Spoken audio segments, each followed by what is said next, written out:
Hello, this is a guy who likes fanfiction and is too lazy to read, so here is Gladiator in audio form. Check the description for the links to the author. Chapter 6, Introduction 6. The trip on the carriage wasn't much fun for anyone, although Sokka was particularly uncomfortable by it. Ty Lee had fallen asleep halfway to their destination, and she hadn't found anywhere better to lay her head than on his shoulder. His arm was numb, but he didn't dare move and wake her up. To his slight irritation, the princess had also dozed off with her arms folded across her chest. Not even as she slept she seemed to stop machinating evil ploys, or so thought Sokka, as he glared at her. Maya was the only one who was awake, aside from Sokka, but she was merely gazing through the window, her mind off someplace else as she stroked her belly. It was irritating that Sokka couldn't stare in front of him without his eyes falling upon the sleeping princess. He tried to avoid it, but somehow his eyes kept focusing on her. Well, it wasn't that big a deal anyway, was it?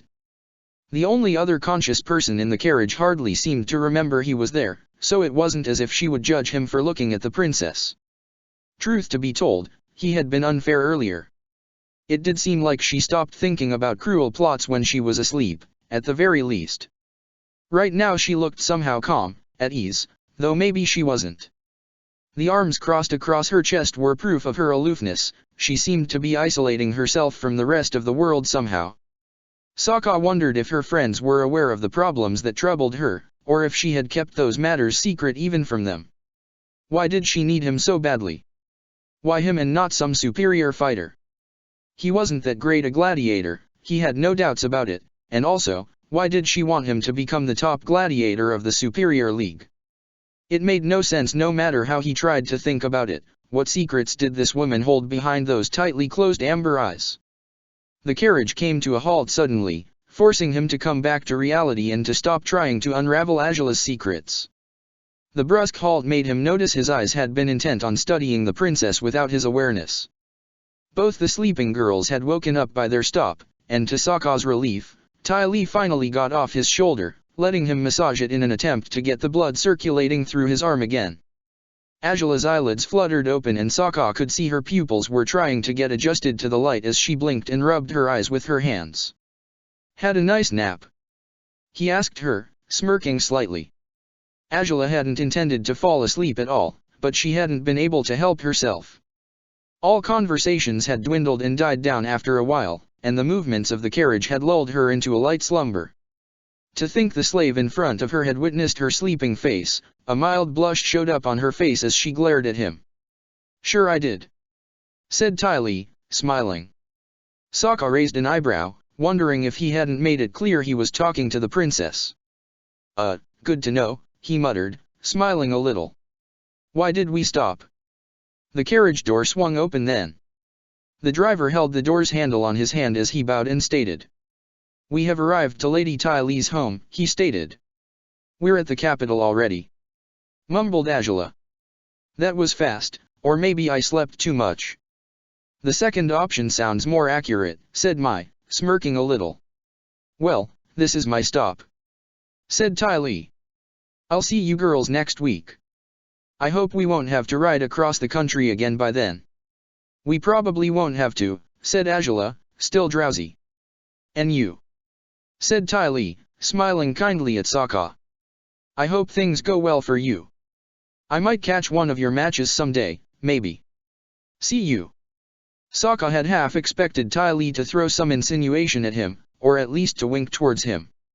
But her smile seemed sincere and honest this time, and there was no romantic intent on her words. Why had her demeanor changed so abruptly? As the girl got off the cabin, Sokka couldn't help but think Fire Nation women were crazy. The driver returned to the front of the carriage, and they were back on track soon afterwards. Angela kept staring through the window until Ty Lee's house disappeared from sight. "Where will we drop you off, Mai?" asked Angela. "At my house. I already instructed the driver to leave me there," replied the woman. "I know my parents' house is closer to the palace, but I'd rather go home for the day than deal with them." "Are they back in the city right now?" asked Angela. "Yeah, they're dropping by for a few days. I can't wait for them to go back to Omashu already." "Omashu?" repeated Angela. "That name really rubs me the wrong way." They should change it to something more suitable for a Fire Nation colony. Something like what? Asked Mai. You won't even let a city keep its name. Grunted Sokka, interrupting the conversation while glaring at Azula. Maybe, maybe not. What is it to you? Asked Azula, raising an eyebrow as he stared back at her, defiantly. Cut it out, said Mai, surprising them both. For just a brief second they had forgotten she was on the carriage with them. If you want to argue, do it on your own time. I don't want to hear your dumb spats. Hey, they're not dumb. Said Sokka. They are to me, said Mai, yawning. Politics are boring. Azula rolled her eyes, used to her friend's attitude, but she decided not to add any comments to that. She knew she shouldn't allow her emotions carry her away just because the slave kept pressing her on subjects they would never agree on. Still, arguing with him was far more fun than she expected it to be. It probably hadn't been that way back when they had first met, or had it? She sighed, trying to pull herself together somehow. Next to her, Mai caressed her womb once more, and the movement caught Azula's eye. She hardly knew anything about gestation, but it was likely the bumpy ride and latest happenings hadn't been too kind to Mai nor to her baby. Are you faring okay? Asked Azula. I think so, muttered Mai. But I'm feeling somewhat sick right now. I was told this pregnancy flu was variable for each woman, and it seems mine comes and goes as it pleases. It's so annoying. Oh, so you're pregnant, said Sokka, understanding now why the woman stroked her belly. How observant of you, Azula mocked him, to Sokka's irritation. We should give you an award for that.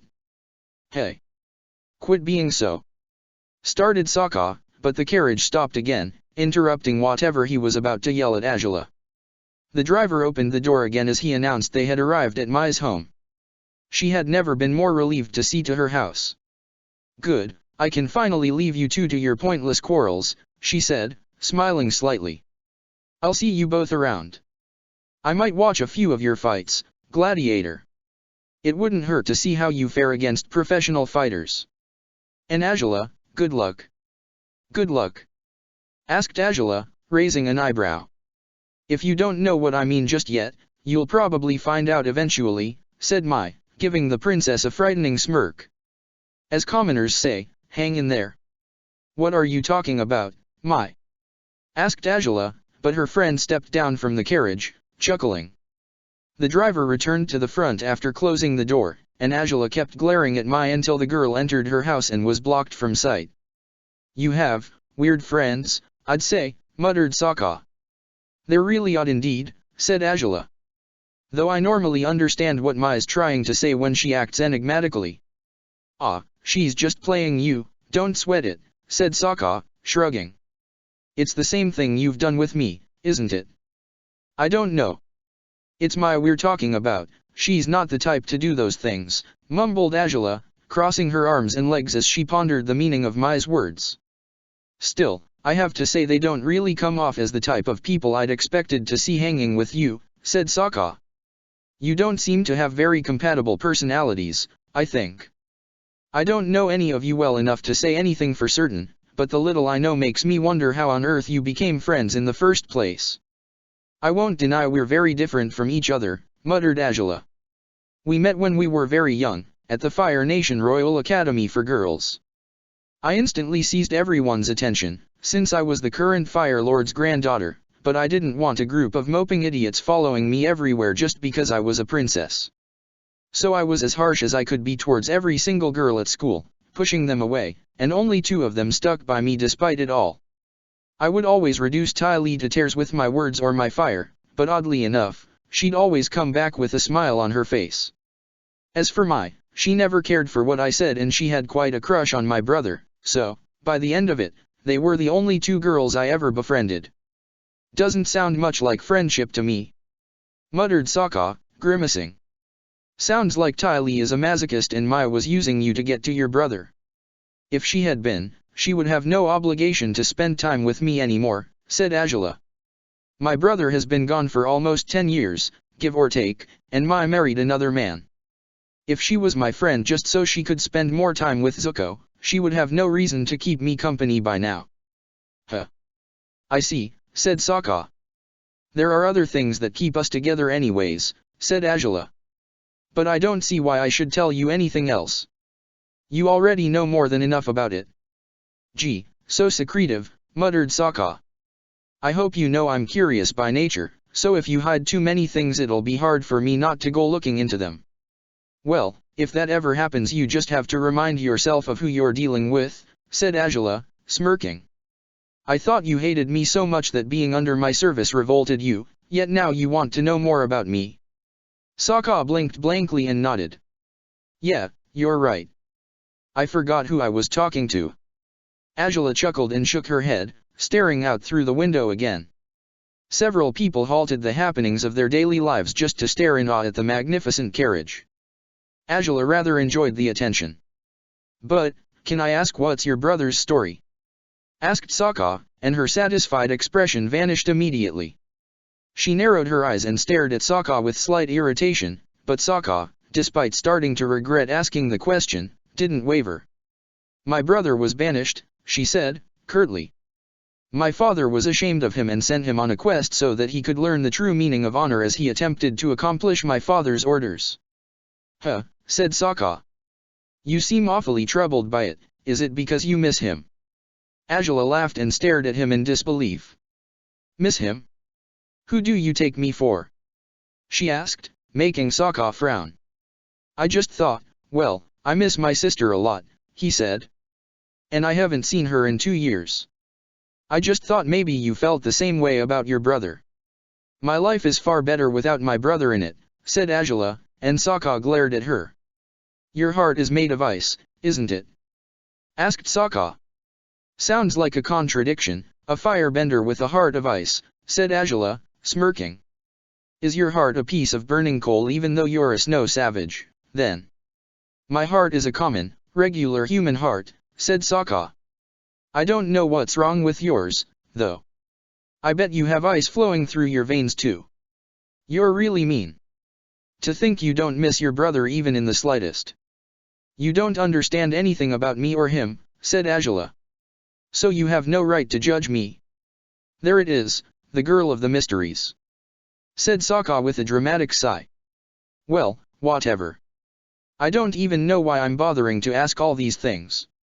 Neither do I, said Azula, staring at her nails. Sokka glared at her once more, especially since the claws he blamed for the scars on his neck were in plain sight at the moment. The carriage stopped once again, and the driver opened the door. The royal palace, he said, bowing and taking a few steps back. Sokka's eyes grew wide instantly. Reality hadn't dawned upon him until then. He was at the Fire Nation Royal Palace. Azula stepped off the carriage quickly, and she expected Sokka would follow, but he didn't move. She turned and glared at him, irritated. Well? Do you plan to make a living from within the carriage or are you coming along, savage? She asked. I'm just taking in what's about to happen, he muttered, gulping as he picked up his pack and braced himself to enter the last place on earth he wanted to be in. The royal palace of the Fire Nation awaited him, the open doors of the walls beckoning him and Azula to enter its premises. Not even in his wildest dreams had he imagined he would come here, well, maybe in his wildest dreams, when he thought he could get inside, slay the Fire Lord and free the world from the evil of the Fire Nation. But he never thought he'd be entering the premises of the palace guided by the Fire Princess he loathed, by the Fire Princess who had hired him now to be her gladiator. The whole situation was so twisted that it wasn't even funny at this point. Something wrong? Asked Azula, the grimace on his face prompting her to inquire for the reasons behind his troubled appearance. I'm just trying to cope with reality, he muttered. This is so unbelievable. I'm about to head into the Fire Nation Royal Palace, it makes no sense. No, it doesn't, agreed Azula. But you're coming anyways. Move. Azula walked past the gates, the men who stood guard next to them bowed down to her instantly. Sokka followed and was surprised, and annoyed, to see Azula didn't bother acknowledging the men who had honored her through the reverence. You should be a little nicer to your guards, you know. He said, walking quickly to keep up with her pace. Why? Asked Azula. They're doing their job, I've got my own matters to deal with. What am I doing wrong? Well, thank them, at least, for doing that job, said Sokka. They'd probably do it with a smile if you are nicer to them. Their faces are always covered, they could be toothless and I would never know it, said Azula. Thus, I don't care if they do their jobs smiling or not. It's their job, it's not as if they were supposed to enjoy it. Yeah, I guess that's true to the Fire Nation, grunted Sokka. You guys don't care about anyone's feelings, for what I know. I never thought you'd be such a sensitive man, Azula mocked him, to his dismay. I figured you were tougher than that. Having feelings doesn't make anyone weak. He squealed, blushing. I beg to differ, muttered Azula, as they walked inside the building. Sokka forgot their discussion as he looked around, taking in every detail of the palace. It was extremely majestic, so much that a man such as himself seemed completely out of place within it. Paintings by great artists decorated the walls, an extremely soft and clean carpet spread under his feet. This life was beyond him, no doubt about it. But it wasn't as if he wanted to live like this, to be honest. He would pick returning to his family over becoming a rich lord if he was allowed to choose whatever life he wanted. Where exactly are we going? Asked Sokka, gulping as he continued to follow Azula. Is something the matter?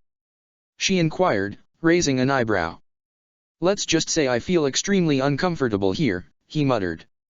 Don't worry, you won't be staying too long, said Azula, making him jump. Huh. I'm simply looking for a servant, said Azula, stopping on an intersection of hallways and glancing around herself. Would any servant cut it? Asked Sokka, looking behind him. There's a weird-looking guy walking over there. Azula looked towards the direction Sokka was glancing at and nodded in approval. Yes, any of them would do, and, looking at the servant.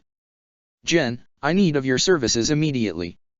Oh, princess, said the servant, cutting the distance between them with quick strides. I'm glad you have returned. Right, said Azula. I need you to set up a room for this man. Jen stared at Sokka, puzzled. He had to be 16 years old or younger, the green in his eyes betrayed him as a former Earth Kingdom citizen. Who is he? Asked Jen. He looks strange. Is that any of your business, Jen? Asked Azula. Well, it is, princess. Muttered Jen. Because if he's an important person, I should get a very good room ready. Oh, don't worry. The simplest room available will be more than enough for a guy like him. And he's not staying for too long anyway. The simplest room. Grunted Sokka. You know, you could be a little more courteous. I think I've shown you more courtesy than anyone would have expected me to, replied Azula. Besides, the room you'll get will be the best place you've ever slept in, even if it's the worst chamber in the palace. Sokka narrowed his eyes, irate. Azula returned his glare and Jen watched them both, confused about this strange man with blue eyes who accompanied the princess. Who was he? I'll go get the room ready, then, said Jen, smiling as he tried to walk away. Stop, said Azula, holding Sokka's gaze for a second longer before looking at his body up and down, to Sokka's slight discomfort. Do this moron a favor first and get him something decent to eat. Clearly he hasn't had a real course of food in years, if he ever had one to begin with. I had several back when I was at the South Pole, said Sokka, cranky. And it's your fault that I'm underfed now. A gladiator will fare better if he's underfed rather than overfed. He'll be more agile, said Azula, smirking. You really are heartless, you know, said Sokka, irritated. Would you follow me, sir? Asked Jen, uncomfortable by the spat between them. No need to be so formal with him, he's a slave. You're welcome to think of yourself as above him, Jen, said Azula. And he's called Sokka. Oh, then, Sir Sokka. I mean, just Sokka. He corrected himself as Azula raised an eyebrow towards him. Right, said Sokka, and with a last glare towards the princess, he followed the servant towards the kitchen. Azula watched them leave and headed towards her particular office, a place where books and scrolls of her interest were stored. Once she was inside, she looked through several of them, browsing their content while making quick decisions. She studied the rules of the gladiator industry, and afterwards she took a catalog filled with information regarding the most skilled warriors of the Fire Nation. A familiar name caught her eye, the name of a man who had trained her brother so many years ago. She wondered if he would agree to train a gladiator. She spent almost an entire hour fixing her plans carefully until she reasoned that her newly appointed gladiator was bound to be in his room by now. She felt compelled to check on him, and she figured she should let him know he would only spend one night in the palace, so long as he was lucky enough to be accepted by the master she believed most suitable for him. But as soon as Angela stood up, the door swung open. The princess looked towards it quickly, and wasn't too pleased to see her two advisors and caretakers staring at her sternly. "Angela," said Lo, or who Angela thought was Lo. "Why did you leave this morning? And where did you go?" asked Li. "If you wanted to know so badly, you might as well have tagged along," grunted Angela, glaring at them both. "It was none of your business. I have errands to run now, so get out of my way." "You don't need to be so abrasive, Angela," said Li. "We are only ever trying to aid you," said Lo. "Well, you've done a great job of it until so far," said Angela, sarcastically. "I don't need any assistance from either of you at the moment, though, so you're as good as useless at the moment." "Angela, we are simply concerned for your well-being," said Lo. "After the news you received this morning," said Li. "Yes, I'm supposed to be extremely shaken over that, I know," said Angela. "But I'm not. I'll get my way somehow." "What is that supposed to mean?" asked both old ladies at unison. "It means what it means, you don't need to know," grunted Angela, frowning as she headed to the door, walking past both women, but then she stopped on her tracks. "Although, if you wish to make yourselves useful somehow, tell my father I wish to meet with him. We need to discuss a matter of great importance regarding my engagement. And once you're done with that, send word for my barge to be staffed quickly. I need to travel tomorrow morning. Make sure all preparations are ready by then." "But Angela," said both of them, albeit they knew Angela would ignore them now. Angela didn't feel much remorse for dismissing Lo and Li in this manner, they were becoming extremely irritating lately. If they knew what she was up to they would surely report to her father, and she was the one who had to explain the situation to him. She needed to do so as carefully as possible, or else everything would go to waste.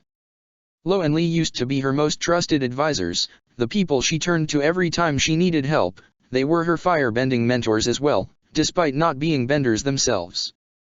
But, as of late, they seemed to do nothing but keep an eye on her, watching her as if by her father's orders, as if she wasn't to be trusted. She had no idea if she was simply being paranoid nowadays or if her fears were completely understandable, but she couldn't bring herself to confide in Lo and Li anymore, for her own reasons.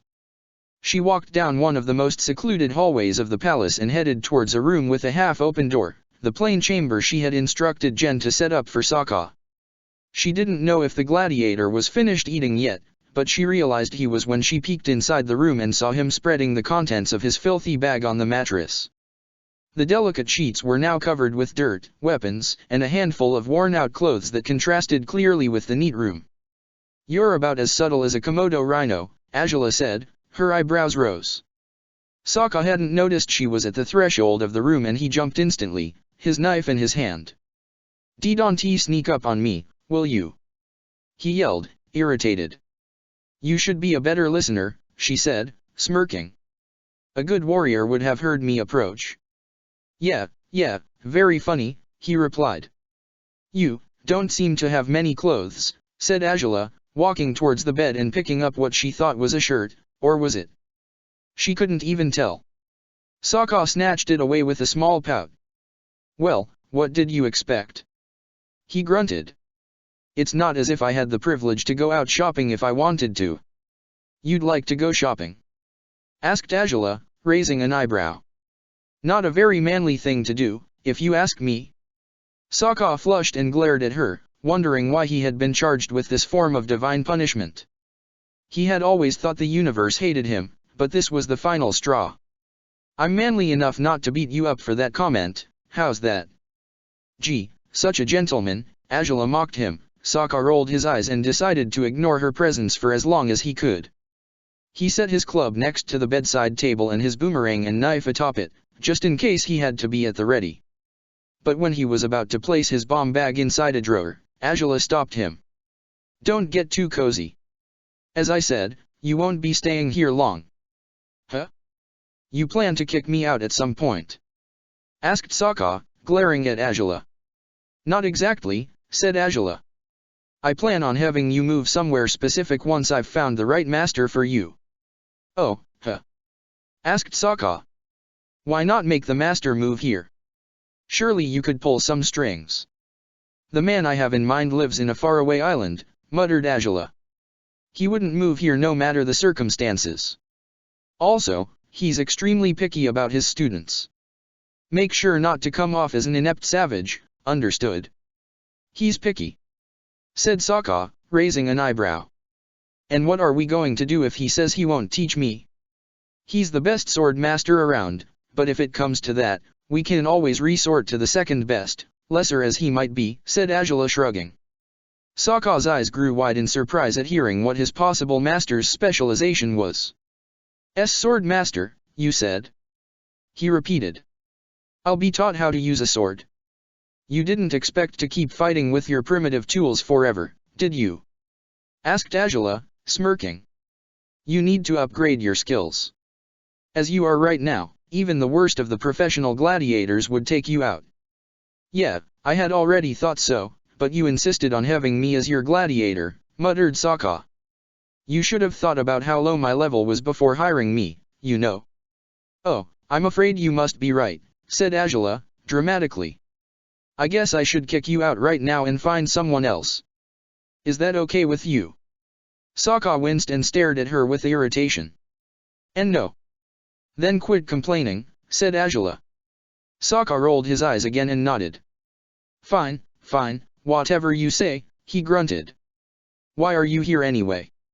"On first instances, to see if you were comfortable in your new accommodations," she said. "Are they to your liking?" "Well, you were right," he admitted. "This room is far more luxurious than anything I'm used to. It's slightly intimidating, but I guess I'll get by." "You don't need to worry, you'll only have to get by for one night," said Angela.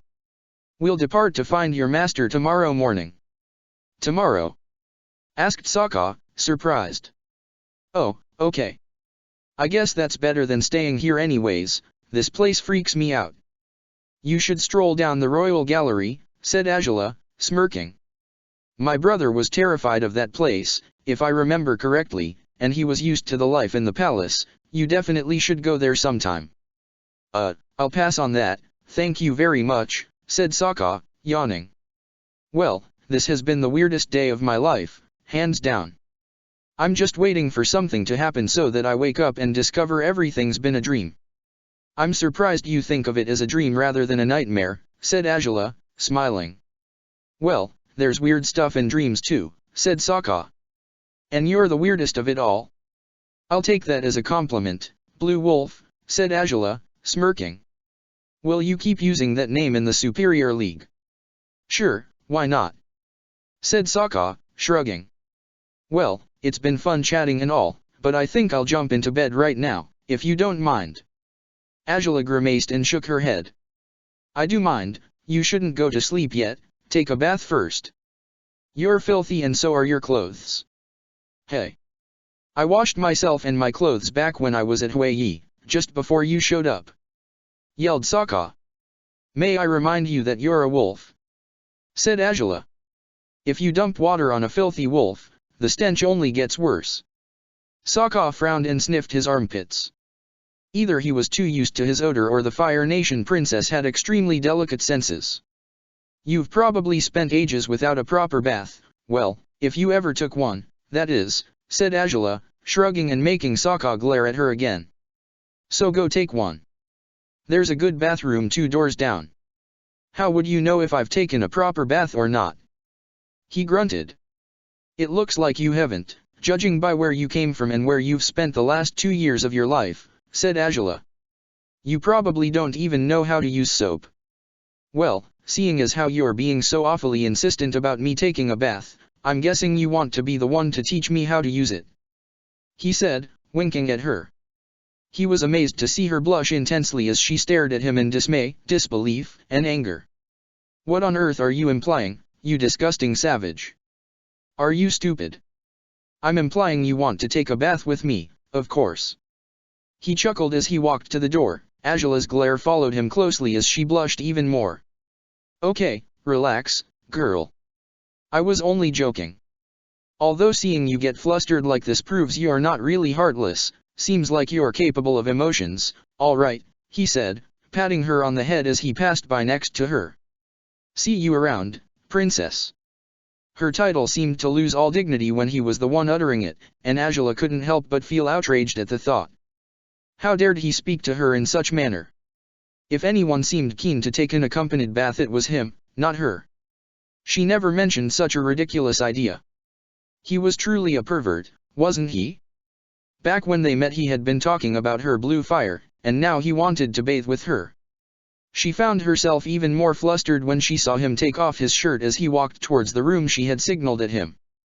His back seemed to mock her, and for reasons she couldn't understand, she couldn't get her eyes off it. "Make sure you get plenty of rest, you savage," she yelled. "You'll be up at 6 in the morning, you heard me?" Yeah, he said, shaking his hand carelessly as he entered the bathroom. It took a few minutes for Angela to calm down, for her heart rate to return to normal. She felt so humiliated. How dared he? And why hadn't she found anything good to retort at him with? She was never speechless, she always had the last say in everything, and she silenced everyone else with her words, not the other way around. "Princess," said a servant, bowing down after approaching her. "The Fire Lord is ready to see you." "What? Oh. Right," she had half expected Lo-Enli not to keep to her orders, and she could have been pleased to discover her assumptions had been wrong if she wasn't still so embarrassed by her gladiator's words. "I'll be there shortly." The servant nodded and bowed again before leaving. Angela kept taking deep breaths to calm down somehow. She couldn't face her father in such a state of disarray. She forced herself to remember her goals, to try and think of Sokka not as himself, but simply as a gladiator she needed for her own ends. She knew she was nowhere near true tranquility, but she had no more time to waste dawdling and thinking about that despicable water tribe man. She sped down the hallways, holding her head high as she thought over and over again about what she would tell her father. She halted in front of the throne room, took another deep breath and walked inside. The red curtains by the sides of the door fluttered when she walked past them, the curtains behind which she had hidden several times during her childhood in order to sneak into war meetings she hadn't been allowed to attend. They were also the drapes from where she had seen her grandfather, Ajalon, telling her father that he wouldn't allow him to become Fire Lord, because it was his firstborn Iroha's birthright. To Angela's amusement, though, her father became Fire Lord anyway. She wasn't entirely aware of the circumstances that had allowed him to become the supreme ruler of the nation, but she didn't care much either way. Her father had gotten his way that day, despite the odds, and so would she. She knelt down in front of the throne, her head tilted. The powerful fire surrounding the throne was very bright, so much that Angela could hardly make out the man's features through the flames. "You have requested to meet with me, Angela," said the deep voice of the Fire Lord. "Lo-Enli told me you wished to discuss matters regarding your marriage." "Indeed, father," muttered Angela, nodding slowly before raising her head. "I didn't have a chance to convey my thoughts about this arranged marriage before, and I wish to do so now." "What do you have to say about it?" asked Oze. Angela tried her best to keep calm despite how nervous she felt. She knew she could pull this off somehow, and truth to be told, she had no option but to succeed. "I do not believe I should be betrothed to Admiral Chan's son," muttered Angela. Oze remained silent for a few seconds that felt far longer than they were. Angela's body was almost betraying her mind by having her shiver. It was the first time she had defied her father's authority so directly. "What objection do you have to your engagement?" asked Oze. "I have met Chan's son already, and we didn't get along at all," said Angela. "I know enough about him to deem him unworthy of becoming my husband and a member of the royal family." "I see," muttered Oze. "In all honesty, I don't believe there will ever be a man worthy of you, my daughter." "In that case, I might as well be the one to select my unworthy husband, father," said Angela, smirking slightly. Jose chuckled, to Angela's relief. This was going far better than she expected. Your wit becomes sharper every day, Angela, he complimented her, before returning to the topic at hand. Regardless, I promised Admiral Chan I would reward him for his deeds at the South Pole in any way he wished. For me to call off your engagement, you must prove how unworthy this man is. If you succeed, I will offer the Admiral another reward in the form of anything other than handing you over to his son. I would appreciate that, father, said Angela, even though she felt compelled to tell her father the truth right away, to change the tides by letting her father know what had truly happened at the South Pole, but her mind stopped her on her tracks. If she were to tell him the truth now, obtaining a gladiator would have been for nothing. You will have one opportunity to prove his incompetence, Angela, said Jose. Use it wisely. I will, father, said Angela. One opportunity is all I shall need. I have no difficulty believing that, said Jose, smiling. Do as you wish, Angela. You have 1 month, though. The marriage contract is to be closed by then, and if you haven't proven Chan to be as undeserving of you as you believe him to be, you will be marrying him without protest. I understand. I will not fail you, father, said Angela. You would only be failing yourself, Angela, if you fall short on this particular mission, said Jose. As I said, no man will ever be worthy of you in my eyes, marrying you to Chan's son or anyone else makes no difference to me. But I do advise you to begin searching for suitors. I'm not getting any younger, and it would be adequate for you to be married by the time you inherit the throne. Angela couldn't help but smile at his words. She had known for a long time that her father wished for her to be his heir, but not often did he say it so bluntly. I will do so, father, she said, nodding. I deeply thank you for allowing me to prove myself. I will do my best to succeed. I do not doubt that you will, stated Jose. You are, after all, my daughter. Make the most of this opportunity, Angela. I will, she said, nodding with determination and certainty. Failing had never been an option, Sokka had to defeat Chan's gladiator. Chapter 7, Introduction 7. Sokka paced on the deck of the ship, stretching his arms and legs. They had been at sea for an entire day now, a day he had spent sleeping in the cabin he had been provided with. He was slightly bothered to notice he was the only one with a room of his own, aside from the princess. The sailors worked hard to keep the ship afloat, but they slept in the ship's general quarters, on one of the lower decks of the barge. Not even the princess's guards had sleeping quarters for themselves, having to settle with sharing a single, yet spacious, cabin for all of them. It was quite a magnificent and large ship, but Sokka couldn't enjoy the luxuries it had to offer, for he was far too wary of everything still.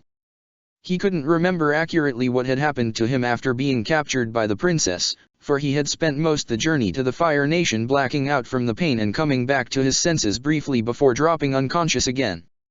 His only certainty was that his time aboard this ship had been anything but pleasant, and thus he was instinctively uneasy while aboard the barge. His inherent caution didn't keep him from studying the ship carefully this time, though, which was why he had taken to wandering the deck. The barge's prow was crowned by perfectly symmetrical golden spikes that both kept the ship balanced and threatened to tear through whatever obstacle got in its way. A tall tower stood at a certain distance from where Sokka was, and behind it were the 2 tall pipes through which the smoke from the ship's engines was released. The royal guards performed rounds of vigilance frequently, keeping an eye on everything that happened on the ship. Angela had been in her particular cabin, the finest room in the tower of her royal barge, until she was told they were approaching their destination.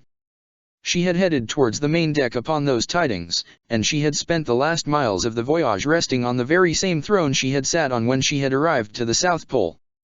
Looking back, Angela acknowledged she had never imagined those events would prove to be as crucial in her life as they had been. She had expected to be facing an ordinary mission, a mere task she needed to fulfill for her father's sake.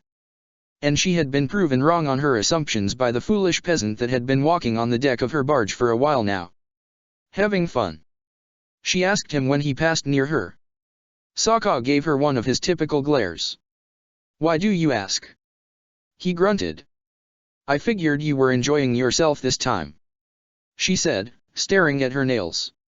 The last time you traveled on my barge you didn't have a chance to explore anything, so it would seem you're doing it now. Funny how you're conveniently ignoring what my situation was the last time I was aboard this thing, growled Sokka. You don't expect me to apologize or to feel sorry for you, do you? She asked, raising an eyebrow. Sokka frowned and shrugged. Not really. Good to know. Because I wasn't going to do either thing anyways, she replied curtly, smirking a little. I never expected otherwise, said Sokka, scowling at her as he approached her. Well? Isn't it about time you tell me who exactly is the man you want as my master? Azula raised an eyebrow again, her hands came together, fingers intertwined, as she stared at Sokka with disdain. You think it's about time I do something? Since when do you call the shots here, Snow Savage? She asked, pronouncing the last two words in a particularly poisonous manner. It's not like you've minded before. He said, smirking. I was under the impression we had quite a balanced relationship. I think I'll be the one deciding the terms of our, whatever this is, she said, refusing to use that particular word. Sokka chuckled at that. If you say so. But I still would like to know a little more about the man I'll be facing, said Sokka. Isn't there anything you can tell me about him? Azula frowned, deep in thought. I guess it won't hurt to comply. She said, sighing. His name is Piandao. He used to serve the Fire Nation military as a very high-ranked officer, but he resigned from his post a long time ago and devoted himself to teaching the ways of the sword to those he deemed worthy of the knowledge. Huh? Said Sokka, folding his arms as he pondered the information. You said he was the best sword master, didn't you? Or so says his reputation, said Azula. And because of said reputation, he believes he's entitled to be picky and extremely particular about whom he takes as his disciples. Truth to be told, I doubt he's half as difficult to please as he pretends to be. What do you mean? Asked Sokka, frowning. He's known for disagreeing with the Fire Nation's ways, he seems to despise the royal family, yet he had no grievances when it came to accepting my brother as his disciple many years ago. I always guessed a great sack of money was involved with that. If that's the case, that's really low of him, grunted Sokka, frowning. Which is why I have my own bag of money in case he decides to turn you down, said Azula, smirking. Sokka couldn't do anything but stare at her, dumbfounded. You're crazy, woman, he stated, not for the first time. Well, you did say he would teach those he deemed worthy, maybe your brother was worthy, despite his lineage. Azula snorted in derision, shaking her head. Finding my brother worthy speaks ill of whatever criteria he uses to decide who's worthy and who isn't, but if you're right about that, he's bound to accept you as well. I hardly know you, but what little I know says you're 1,000 times the man my brother will ever be. Sokka couldn't repress a slight blush until he realized she wasn't actually complimenting him, but rather insulting her older sibling. The story of Zuko of the Fire Nation was still something confusing for him. Why had the prince been exiled? Why did his sister hold such contempt towards him? Why didn't she miss him at all? Even when Sokka used to fight with his sister Katara all the time, he couldn't stop missing her. Perhaps Zuko missed his sister even if she didn't miss him? Well, he knew nothing about the banished prince anyway. He might be even crueler than Azula herself, for all he knew. I'm glad you think I'll have it easy, then, said Sokka. Is he a ruthless teacher?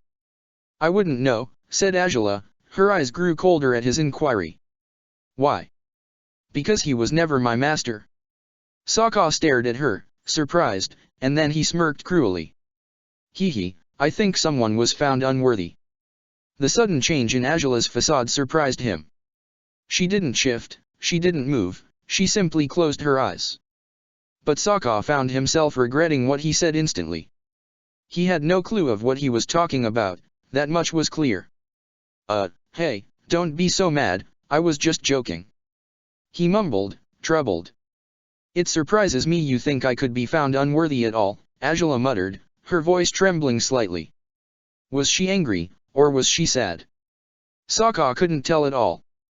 I guess I didn't judge you wrongly when we first met. What's that supposed to mean? Asked Sokka, blinking. Matters must be very different down at your pole if you don't understand what I'm saying. Perhaps if I had been born there, life would have been easier to cope with, on some level. Sokka stared at her in shock, completely confused now. Okay, so this is the part where you clear up whatever it is you're trying to say, he suggested, trying to smile positively at her. Angela ignored him as her eyes remained focused on the shore the ship was approaching rapidly.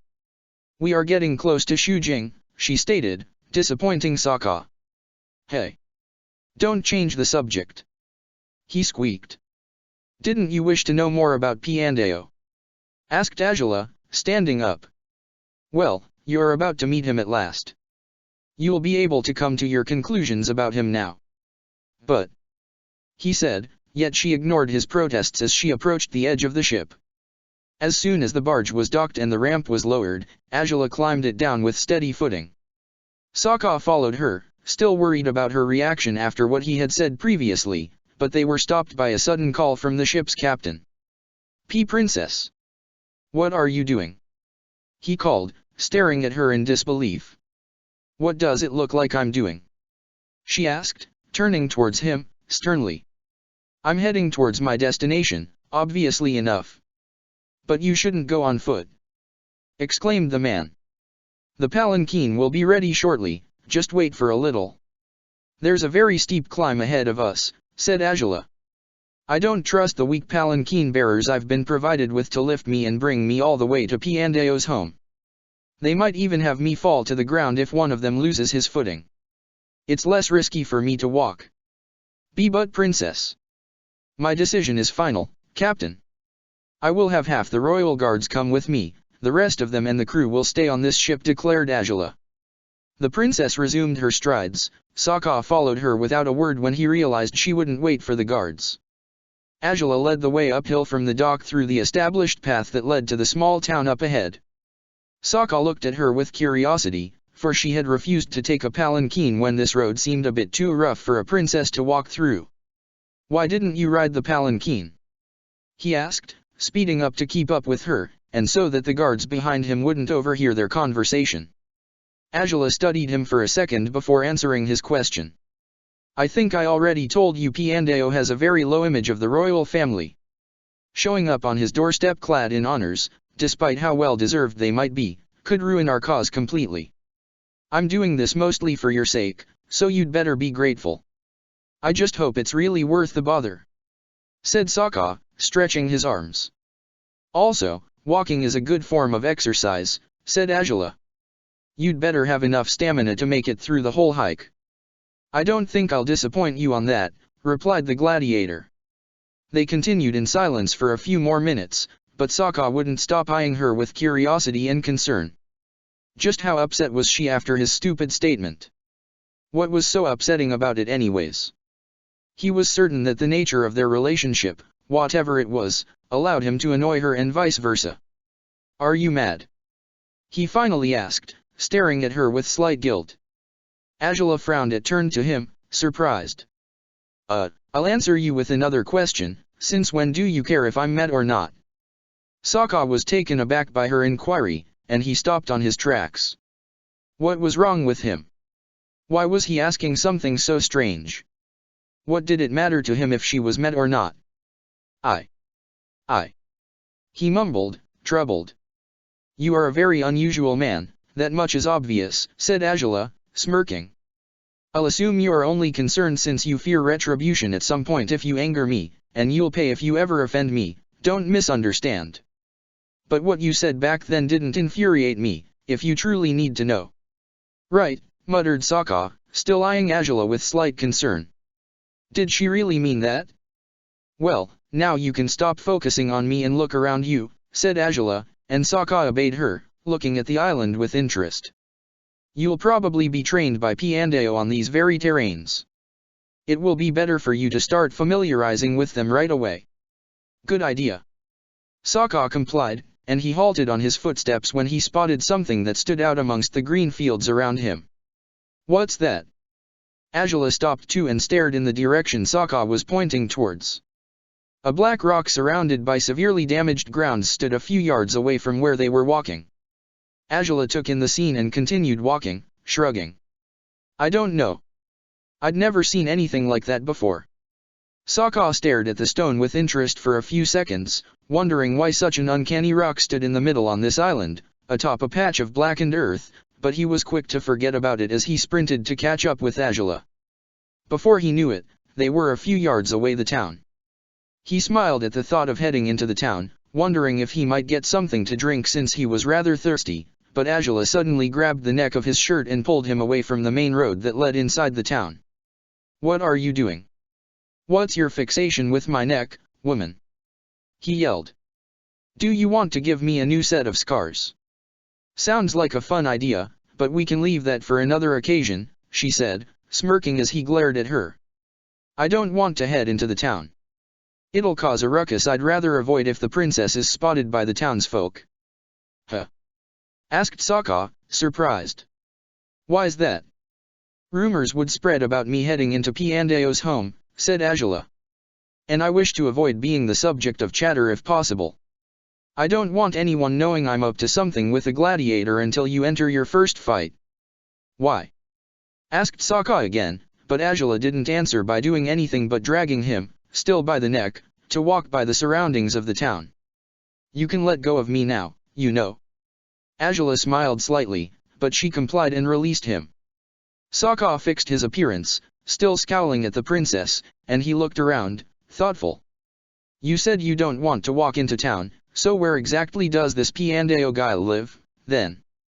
Azula didn't respond with words, she merely pointed towards the cliff that stood at the other end of the town. An incredible palace stood atop it, and Sokka couldn't do anything but stare in awe as they walked towards it. Was this Piandeo some sort of nobleman? Was he paid so well for his services that he could afford living in such luxurious mansion? Would a man like that accept him as his student? He would find out soon enough. After about 15 more minutes of walking, they finally arrived to the front door of the mansion. Azula and Sokka arrived panting softly, although they both refused to show any weakness to the other. Such was the nature of the curious rivalry that had been born between them, they wouldn't waver, no matter how their bodies begged them for respite, because they refused to cast away their pride before one another. The royal guards behind them weren't as stubborn, though. They rested with their hands on their knees as they tried to catch their breath. One even had collapsed on the floor, wheezing as he finally had a moment to rest. "So, what's the plan?" asked Sokka, standing up straight. "The plan is you'll let me do all the talking," stated Azula. "You will keep quiet and only speak if spoken to, understood?" Okay, I guess," muttered Sokka, as Azula took one of the knockers and struck the door powerfully with it twice. What will you have us do, princess?" said the captain of the royal guards, walking up to them, breathing with a little difficulty. "You will stay outside," declared Azula, turning towards the man. His face was blocked from sight, but it didn't need to be for the princess to sense how affronted he was. "I cannot accept that, princess. That mansion might host dangers for you," he claimed, and she sighed, rolling her eyes. "What will it take for all of you to realize I can take care of myself? I'm far more capable a fighter than you are, and I will be more than able to stand my ground against any man inside this building." "The man inside this building isn't just any man, you know as much," said the captain. "I do," admitted Azula, as Sokka grew impatient behind her and walked up to the doors. "But he's also a highly ethical man in his own way. He wouldn't dare attack me, he would be aware of the dire consequences he'd have to face if he so much raised a hand against me. And he's become too much of a pacifist to cave into such pointless urges anyways. I'm sorry, princess, but I cannot let you head inside this manor on your own," said the man, stubbornly. "Why, that's fine by me, because you aren't supposed to allow me to do anything, Captain. In case you forgot, I'm the one who makes the decisions here. You'll be doing what I command you to do, and nothing other than that." "But princess..."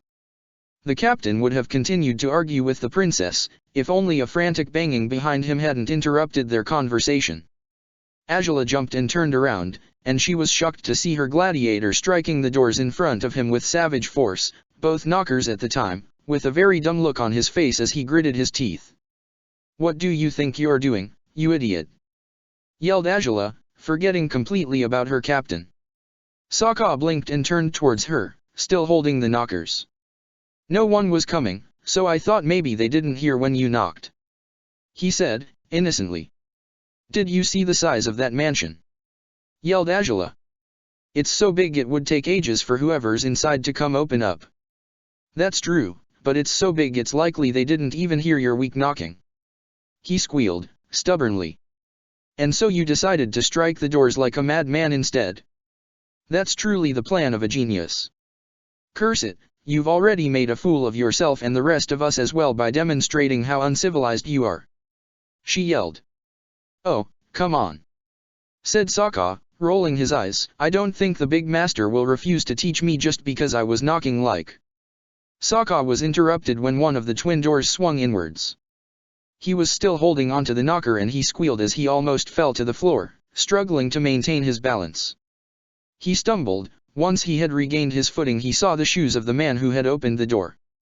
Slowly he raised his head, unsure if this was the powerful master Angela had been telling him about. A man with a stern face stared back at him once their eyes met, a man with grey hair that matched his beard. He seemed disapproving of Sokka's strange pose, especially since he was still holding onto the knocker and was bent over as he looked at him. "Hey," said Sokka, letting go of the door's handle and taking a few steps back. Angela couldn't do anything but glare at him in utter indignation.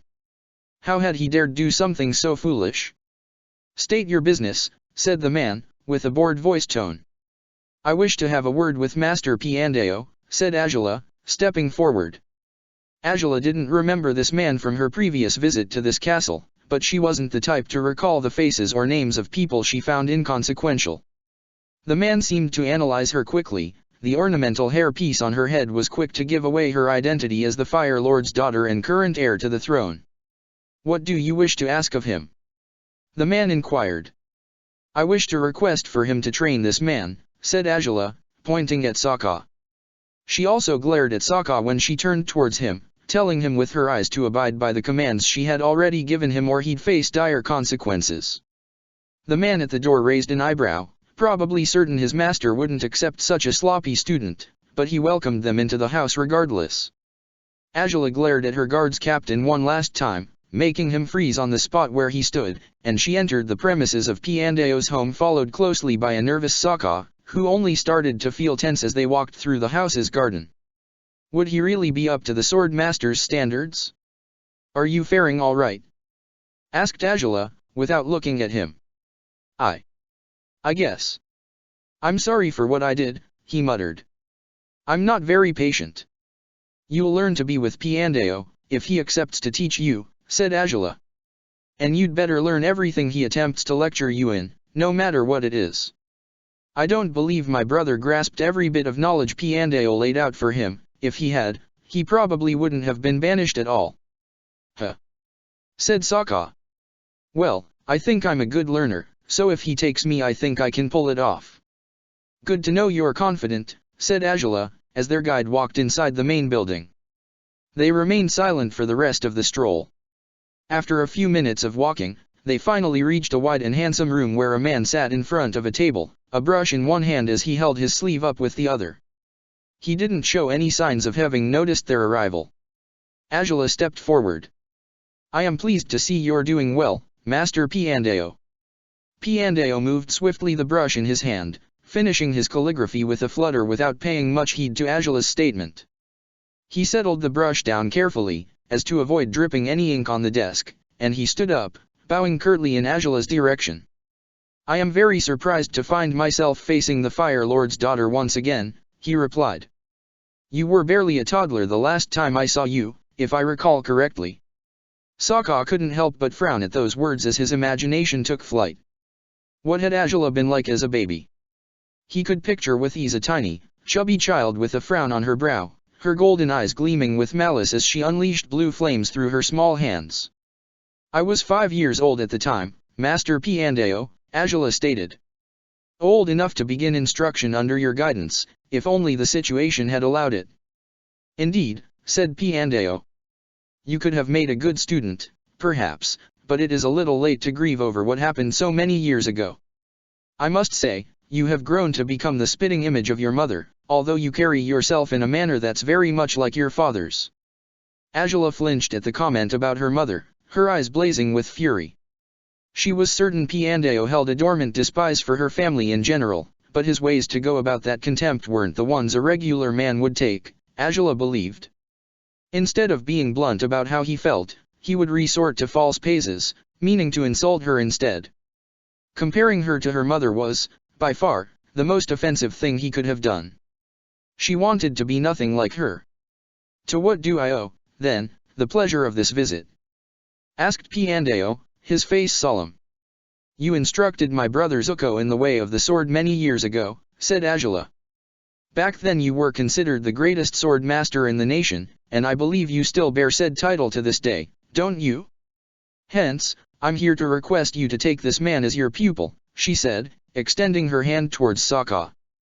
Piandao focused his attention on the young man now, his eyebrows coming together slowly as he analyzed him. Bronze skin, blue eyes. What is your name? Piandao asked. I'm Sokka, sir, muttered the gladiator, his own name still feeling foreign in his mouth. Questions arose within the swordsman's mind immediately, his face an unreadable frown. He turned once more to the princess and said firmly. I need a word with you, in private. Now. Angela stared back at him with determination and followed Piandao into the room he guided her towards. Sokka gulped, wondering if his foreign name already made him unworthy. He sighed and dropped to the floor, enjoying the feel of sitting down after what felt like hours of walking. The man next to him glared in irritation. So, what's your name? Asked Sokka. Fat, replied the man quickly. Fat, then. Muttered Sokka. Could you bring me a glass of juice? Fat could only stare at Sokka with disbelief as the sitting man smiled broadly at him, acting as though his sudden request right now had been completely normal. Piandao closed the door behind him once the princess had entered the room. Given the look on his face, he seemed truly angry. What are you up to, princess? He asked, glaring at her. What would I possibly be up to? I'm merely requesting you to help Sokka become a swordsman, said Angela, feigning innocence. It seems unreasonable, though, for a princess to request said services from me, grunted Piandao. I believed you had come to ask for me to teach you again, and I figured I might overlook the fact that a woman has no business in swordsmanship, seeing as you're of royal lineage. Yet you have come to ask me to teach a water tribe man? Why do you bring such a man with you, if the poles haven't been conquered yet? What are you up to, Princess Angela? Angela frowned. She had hoped her reasons wouldn't come up while dealing with Piandao. I cannot find any sense in this, said Piandao. It's simply absurd. That you'd wish to give proper education to a man that doesn't even belong to your country, it's not right. It makes me wonder if you're attempting to betray the Fire Nation in some way, and that's something I never would have expected coming from you. Explain this to me now. I don't see why this would bother you so much, seeing as it's not even a rumor that you feel no love for the Fire Nation anymore, Angela muttered. If you truly believe I'm trying to bring down my father by using foreigners to form an army of some sort, you probably should side with me. I have no wishes to go against my country, said Piandao. And I will not take part in whatever schemes you have created to overthrow your father. In that case, you will be pleased to discover I'm not attempting to seize power through a water tribe slave, since I don't see how I would accomplish that through him to begin with, said Angela, folding her arms over her chest. I remain loyal to Fire Lord Oze, and I will remain loyal to him forever, as it should be. My purpose with the water tribe slave is something different. He's a slave? Asked Piandao. How can he be a slave? It's a long story, said Angela. But he's likely to be the single slave native from the South Pole, if you must know. But for you to wish for me to train started Piandao, skeptical at first, but the truth dawned upon him quickly. Of course. He's a gladiator, isn't he? Angela nodded slowly as Piandao shook his head in disapproval. This is even worse than I imagined, he stated. I will not train a man for something as ridiculous as that gladiator drivel. That must be the most revolting idea the Fire Nation leaders have come up with so far, and I will have no part in it. Oh, you're impossible, said Angela, sighing in despair. Stick to your ethics and morale, it doesn't bother me if you do. But as far as I knew, you only ever refused to teach a possible student if you found him to be unworthy of said teachings. Being a slave or a general wasn't an obstacle back then, or was it? Times have changed, as you must know very well, said Piandao. I will not pass my knowledge of the blade on to a man who will put it to use in a gladiator pit. Yet you passed it on to a spoiled prince without protest, in case you conveniently forgot that, Angela replied, her amber gaze fixated upon the sword master. Your brother's circumstances were very different. Piandao muttered. Oh, certainly they were.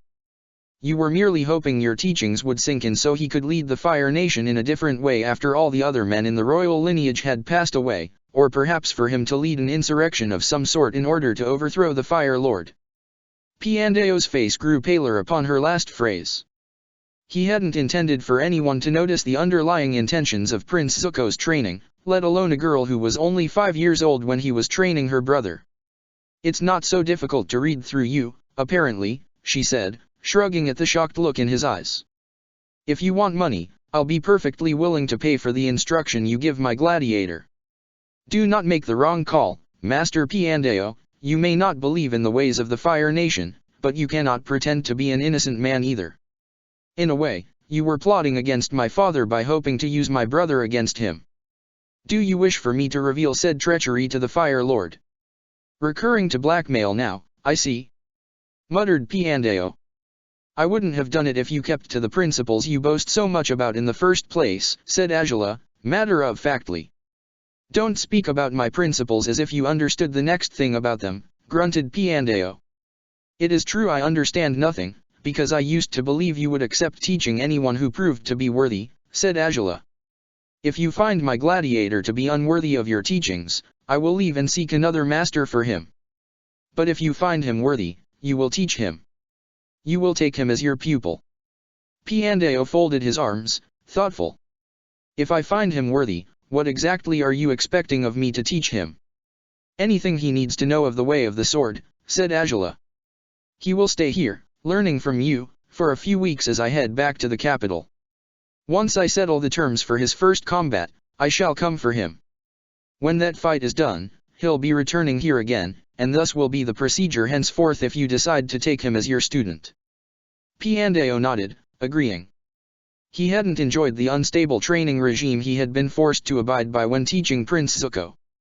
The boy had been talented despite his impatience, but he only showed up once every few weeks. It was a true wonder he had progressed so much during the years he had been his student. I understand, said Piandao. That will come into effect only if I accept him, though. I thought we had already settled that. Yes, Angela said, nodding. Very well. Let us see if your gladiator is truly worth the hassle, then, said Piandao, heading into the previous room once again. Yet Piandao stopped on his tracks and stared, dumbfounded, at the scene unfolding before him. Fat and Sokka were sitting on the floor side by side, sipping the content of 2 glasses of juice. What exactly? Asked Piandao, raising an inquisitive eyebrow as Fat jumped up in surprise. Tea. The man requested a drink. He's a guest, so I couldn't refuse. Sokka stood up as well and smiled guiltily. I'm sorry, sir. I couldn't help myself, he said, shrugging. I was very thirsty. Piandao scanned Sokka with his eyes, walking towards him. Sokka must have been an inch taller than him, and his muscular build seemed pretty decent, although he was definitely underfed. Physically, he had potential to be a swordsman. Why do you wish to learn the way of the sword, Sokka? Asked Piandao. What purpose would it serve for me to teach you? To be honest, sir, said Sokka, gulping. Fighting has been the biggest part of my life for a long time, but so far, my skills have only ever been good enough for me to save my own life. When I tried to protect others I cared for, I only failed.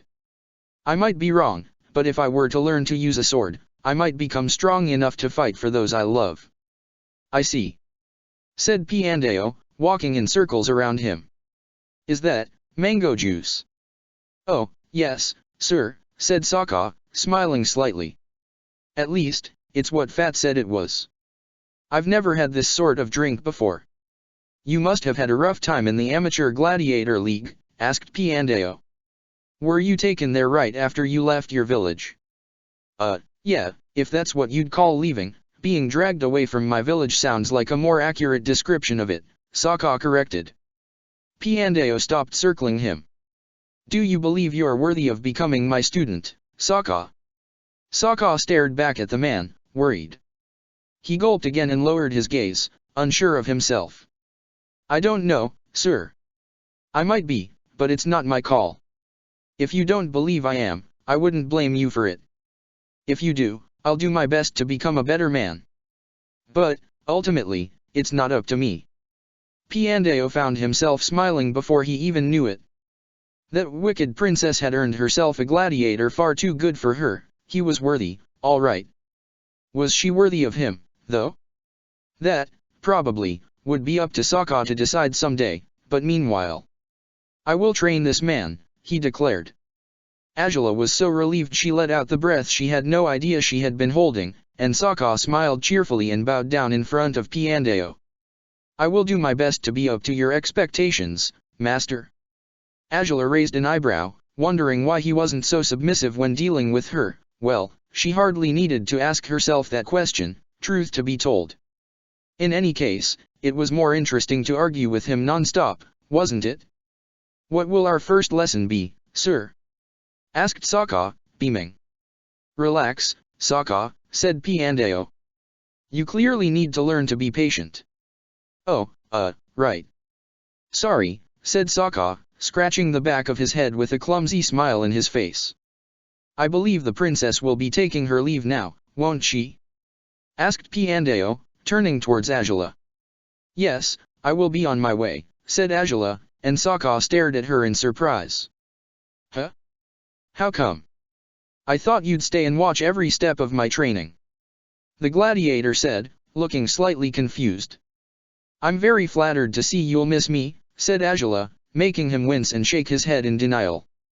But I have important matters to deal with in the capital. I will come for you in a few weeks, once I have established you as a fighter in the Superior Gladiator League.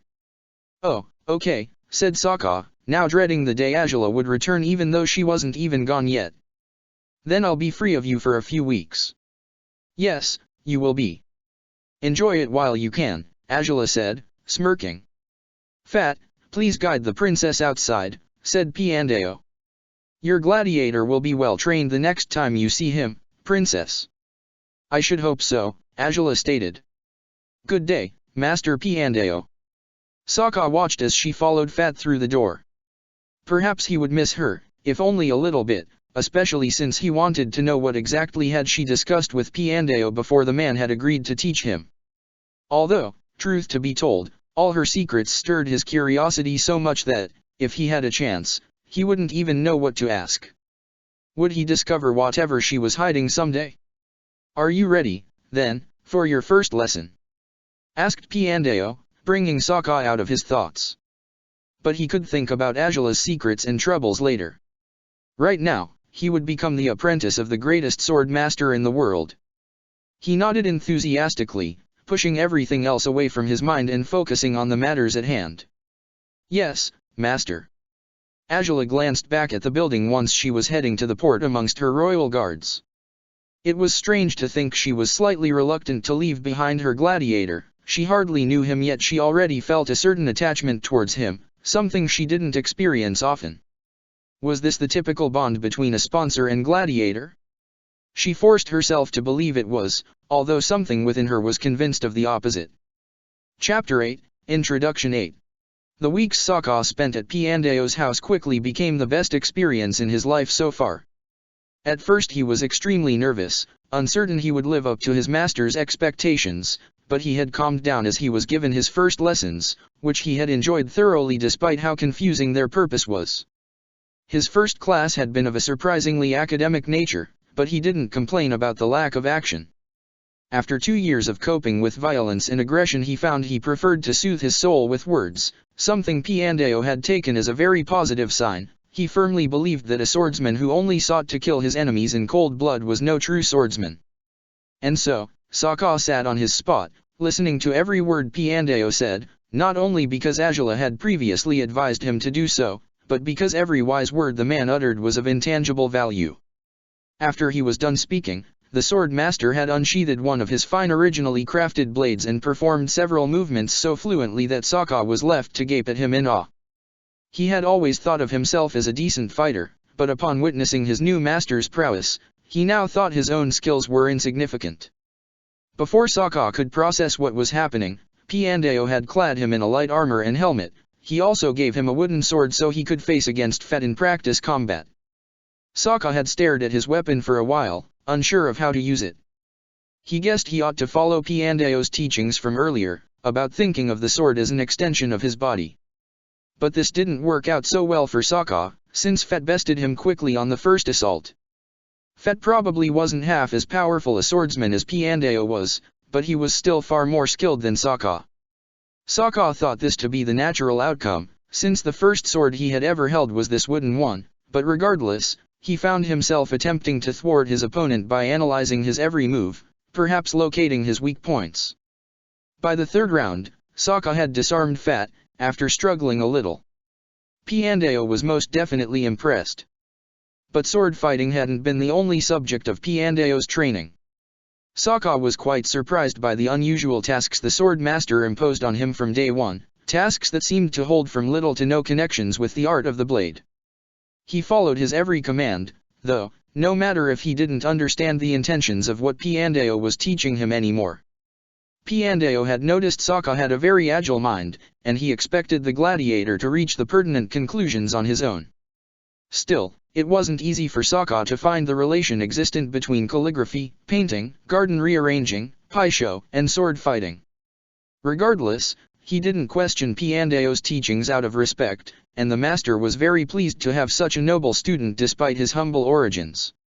At night, Piandao and Sokka sat down for dinner after a very exhausting day, and the master asked Sokka to explain the circumstances that had driven him to become agile as gladiator. Sokka hadn't been too willing to retell his life's story, but he complied with Piandao's wishes and conveyed his tale to him to the best of his ability. And so, though I didn't ask for it and I used to think I'd rather die than serve her, I ended up agreeing to become her gladiator. Sokka finished, looking very downcast. I see, muttered Piandao, sipping his tea. It's okay if you judge me for being so weak, Sokka sighed. I'm disappointed with myself, to tell the truth. I swore I would never give up to her again, that the next time we met would be the last because either one of us would kill the other, but the minute she offered to snatch me out of that hellhole, I chose a life of indignity. I gave up what little self-respect I had left. I'm the worst kind of man. You are too unforgiving of yourself, Sokka, said Piandao. She offered you the opportunity of a lifetime, and she changed what promised to be a deadly fate for you. Your decision was based on your survival instincts rather than your pride. You made a far more honorable move by accepting her offer than by declining it. I don't know about honor, sir, he muttered. I think the last bit of honor I had was left behind in the South Pole. You are mistaken to think so. You are, most likely, one of the most honorable men I have ever met. I have no clue what makes you say that, but I don't feel too honorable. Honor is a very tricky matter, Sokka, Piandao said. You might spend your entire life trying to understand it, but moral codes are so strict that even a life spent studying and living upon the demands of honor might not be honorable in the slightest. Alas, it is our very way of carrying ourselves that defines how honorable we are. Are we willing to sacrifice ourselves for the sake of those we love, for the greater good? Will we keep true to our word to the bitter end? Can we acknowledge that we are not perfect, that there are still many lessons we need to learn? Will we respect others as we respect ourselves, accepting and embracing what sets them apart from us? A life led by honor transcends merely following rules, Sokka. A life is only truly led by honor when the person understands what the very essence of honor is. Sokka stared at him, dumbfounded, and he blinked twice before frowning as he reflected on his master's words. Then I guess I should reflect more upon it, because I don't really know what honor is at all. The first step will always be to remain humble, Sokka, said Piandao, drinking his tea. Which is why you are already on the right path to become a better man. You said, though, that I was honorable, Sokka muttered. How am I honorable already, if I hardly can grasp what honor means? Your decision back in the South Pole proved you had a very noble heart, Sokka, Piandao explained. You sacrificed yourself and gave your allies a chance to flee from a fight they couldn't possibly win. You knew your decision might cause your death, yet you cared more for them and for your people than for yourself. Sokka blinked blankly once more. He sure didn't think so highly about himself. He hadn't thought at all about his honor ever since he had become a gladiator, of course. It was the most dishonorable thing that could have happened to him. But I have killed so many men, he muttered. Yet you regret it, said Piandao. And that serves as proof that you're not heartless, proof that you're not a killer machine, proof that you're superior to any man who slays another without a second thought. You understand the consequences of death, and perhaps your opponents knew them as well. You honored them by fighting at the best of your skill against them. The winner in a duel of this sort is always the better man. I don't think so, sir. Sokka muttered, staring at his reflection in the green tea he held in his hands. I was driven by an insane urge to survive no matter the cost. I'm sorry, but I'm not half as noble as you think I am. Well, if you think so lowly of yourself at the moment, then you must devote your life to atone for your sins. You should attempt to live a humble and honorable life to make amends for your wrongdoings, said Piandao, standing up from his seat. Much like I have. Sokka's eyes widened as his master smiled down at him kindly. Was Piandao atoning for his crimes? Was he hiding a murky past Sokka knew nothing about? Fad has already arranged your room. He'll take you there when you're ready to tuck in, Piandao told him. We shall resume your training early in the morning, meanwhile, rest well, Sokka. All right, said the gladiator, nodding. Sokka found himself in dire need for rest quite often during the weeks he spent at Piandao's mansion. He ate 3 courses of meals every day, something he had missed incredibly, but he would burn out all his energy through the routine of exercises Piandao had laid down for him during the first days. He had changed the training routine on the second day of Sokka's stay in his mansion because a warrior required a body as fit as his mind, and Sokka needed to tone up properly to make that happen. After several days of hard training, his body and mind seemed to be more balanced at last. Piandao decided to keep him exercising his body in the mornings, but now he had him return to painting, calligraphy, garden arranging and a new activity Sokka didn't enjoy at all in these circumstances, fishing. Any water tribe man, being born and raised in the South Pole, would have no problem fishing, but Sokka preferred using spears to catch his prey rather than fishhooks and bait. He had used both means back when he had fished for his family and his tribe, but he thought fishhooks to be considerably ineffective in comparison to spears. Simply put, he was far more skilled with the latter. Yet Piandao had him sit at the riverbank for hours, and whenever Sokka proudly caught a fish, Piandao released it from the hook and set him free in the river once again, to the gladiator's dismay. The first time his master had done this, Sokka had protested, but Piandao's sole response had been a grin as he told him to put the hook into the water once again. Sokka had obeyed him, a pronounced scowl on his face as he wondered what the point of this training exercise was. A week after Sokka's arrival to Piandao's doorstep, the student sighed as he faced the ink and paper in front of him, struggling to understand what his master's orders had been just now. At times he had asked him to write down only a few ideograms, other times he had requested haiku, but this time. How exactly am I supposed to leave my mark on this paper, sir? He asked, frowning. Piandao chuckled and walked past him, finally deciding to reveal a small portion of what he had been attempting to teach Sokka in his lessons. The purpose of this calligraphy exercise is to stamp your identity in the paper. Write your name, perhaps, if you think that'd be appropriate, but stamp it all the same. Just like you would stamp your identity on the battleground with your sword, just like your enemies have stamped their identity with their own weapons as well. Sokka frowned. That was a hint he had been waiting to hear for the whole week. He looked at the figure of his master, who wasn't watching him at the moment as he was staring out through the window. The gladiator decided to focus on the paper again and he frowned as he faced it, in deep thought. To stamp his identity on the paper as he would stamp it on the battleground. His latest fights had all ended in the death of his opponent. He had a few scars here and there, and they were marks left behind by his rivals, the stamp they had left on the battlefield, but his stamp on them had been even more potent, since he had killed them all. Well, not all of them. There was one exception, one opponent he hadn't killed. He clenched his teeth as he opened his robe and looked down at his abdomen. The burn mark was still there. It wasn't as clear as it had been during the first months after it had been imprinted on his skin, but it was present nonetheless. He touched it, the pain burning into him again. How had he healed from this wound was still a mystery for him. He had received no medical treatment for it. He had thought he would die, judging by the pain, but the burning feeling had subsided slowly, and by now it didn't hurt so much. Sokka followed the mark's trail with his finger, realizing he had been branded by it. Azula had been able to stamp her identity on him with a fistful of fire. An idea came to his mind right then, and he smirked as he took the brush with his left hand, spreading ink all over his right hand. He pressed his wet hand to the paper, and when he pulled away, he was satisfied. "I'm done, Master." Piandao was surprised at such quick and unexpected response.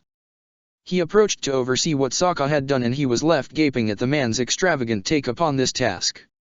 "Well, that seems a very sincere way to brand your identity," said Piandao, nodding. "May I ask how you came to this con dash? Why is your robe open?" "Oh, I was just looking at something," said Sokka, smiling with slight guilt. "See, every opponent that managed to brand his identity on me ended up dead, except for one. And that's the mark I'm most bitter about, I guess. You can see clearly the shape of her fist on my skin.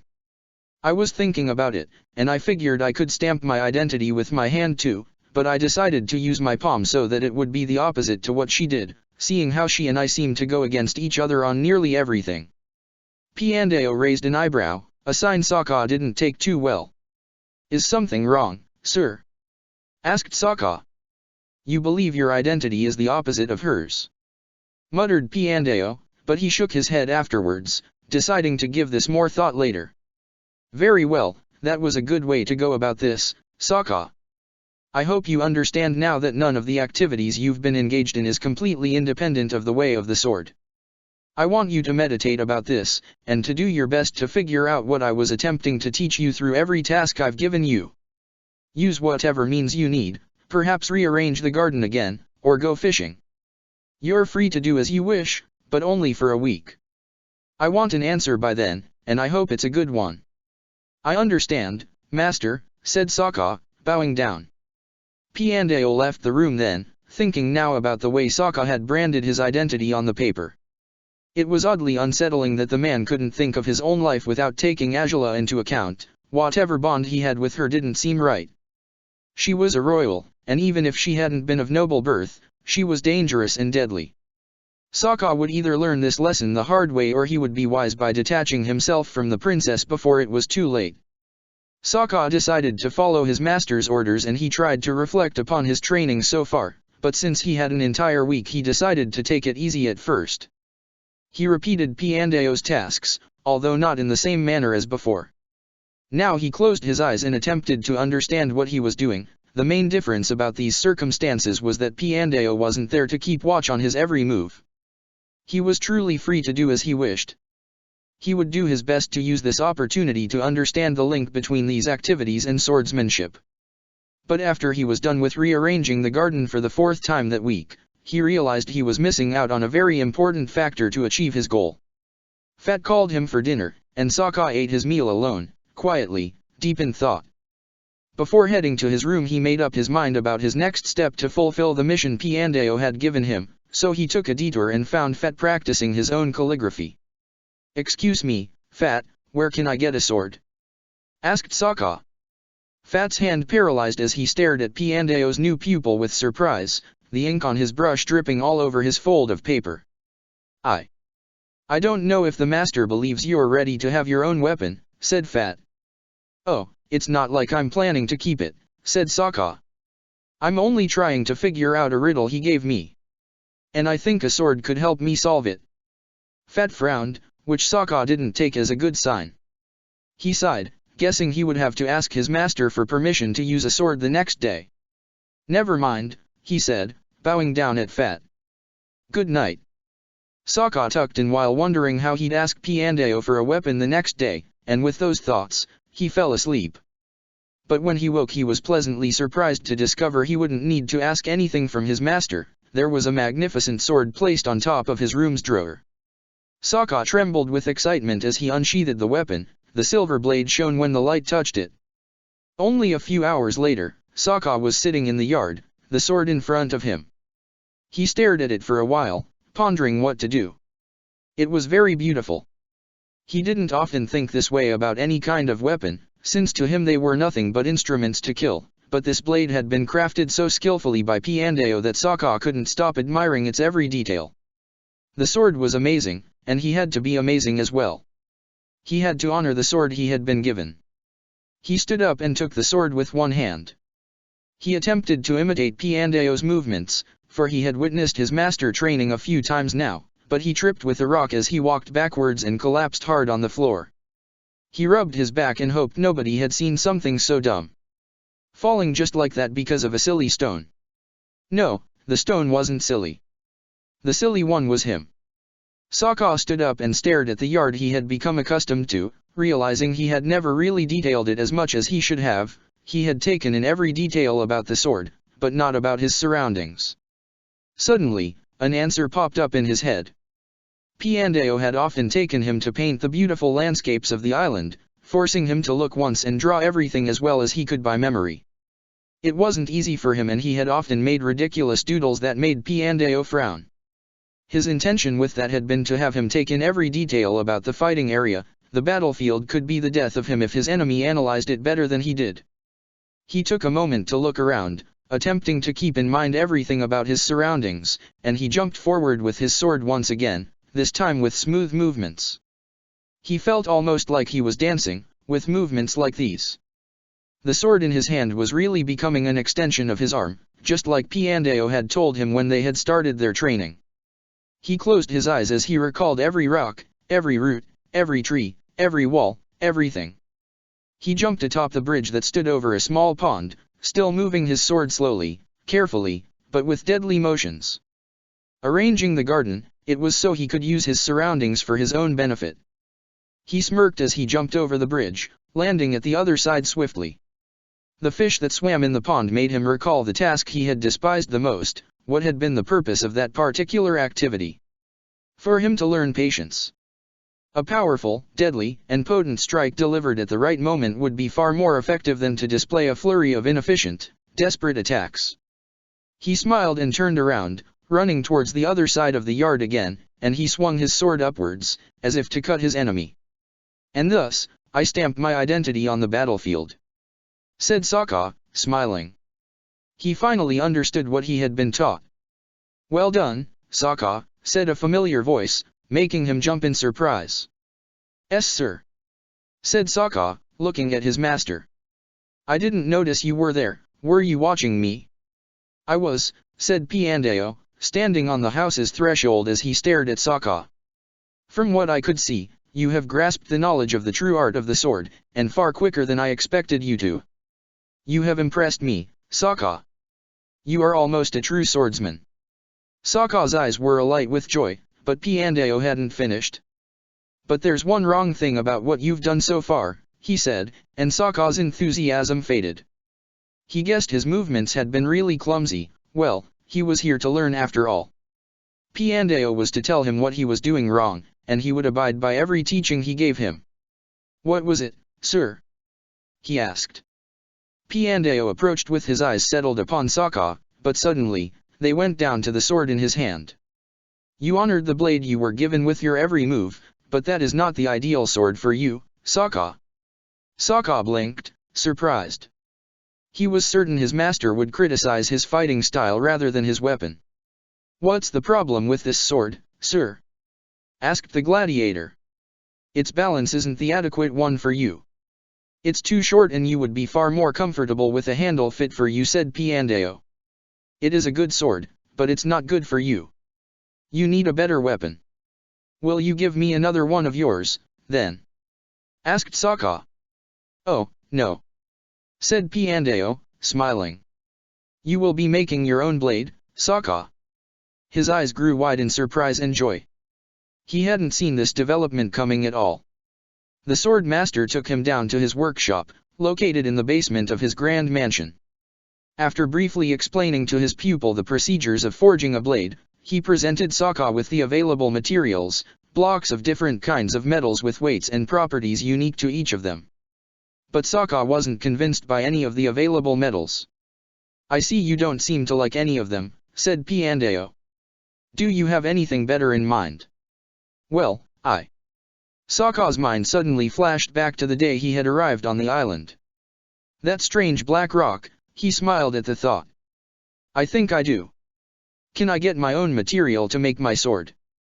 "I would most definitely approve of that," said Piandao, grinning. Not too long afterwards, Sokka had led his master all the way to where the black rock stood, several yards from the town. Piandao nodded, understanding. "This is a meteorite, Sokka. I am surprised to see you wish to use such unusual and rare material, yet I find it very appropriate." "You think?" Sokka asked, smiling. "Wait, a meteorite? You mean this thing came from space?" "It fell here a few years ago," Piandao explained. "And it brought a great fire with it. The few firebenders in town did their best to contain it, and after several hours of struggling, they succeeded. Grass has grown in the burned terrains, but the surroundings of the stone are still scorched, as you can see. I find this to be a good choice, Sokka. I hope you can craft a great sword with it." "Me too," Sokka said, nodding. "But, how are we going to move this all the way to the workshop?" "I guess you will have to be creative," Piandao said, grinning. Not too long after, Sokka found himself with a hammer in hand and a nail in the other, breaking the black stone into fragments. Fat aided him while Piandao watched.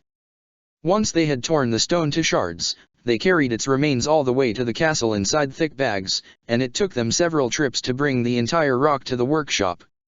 They selected the best shards and set them to melt inside a very powerful oven of Piandao's, and so, the forging of the sword began. After a whole night of waiting for the metal to be melted, Piandao instructed Sokka on his next procedures. He repeatedly folded the metal he would be using for the core of the sword, and afterwards he folded 2 other layers, which were joined together with the material of the core, assembling the blade of the Jian sword Piandao had guided Sokka into making.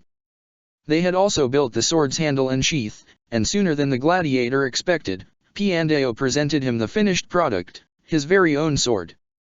Sokka extracted it from its scabbard and marveled at the black blade in front of him. It seemed to fit him really well, this space sword. "You are now a swordsman, a true warrior," Piandao stated, smiling. "Thank you for everything you've done for me, sir," Sokka said, grinning as well. "I would never be where I am if it weren't for you." "Ah, but you still are far from reaching your full potential," said Piandao, smirking. "Do you think this is all the extent of your training?" Sokka said, blinking. "I guess not, but then, what am I going to do now?"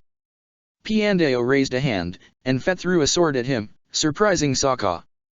Piandao unsheathed it and smiled at Sokka, his silver blade shining. Now it's time for the real training to begin. Sokka thought it was too much of an honor to fight against his master in this manner, and he was also certain he wouldn't win, but he hadn't been this eager to spar with someone in over 2 years. He smiled and took his stance, getting ready to face his master. The weeks between her reunion with Sokka and his eventual fight against Chan's Gladiator felt extremely slow to Azula.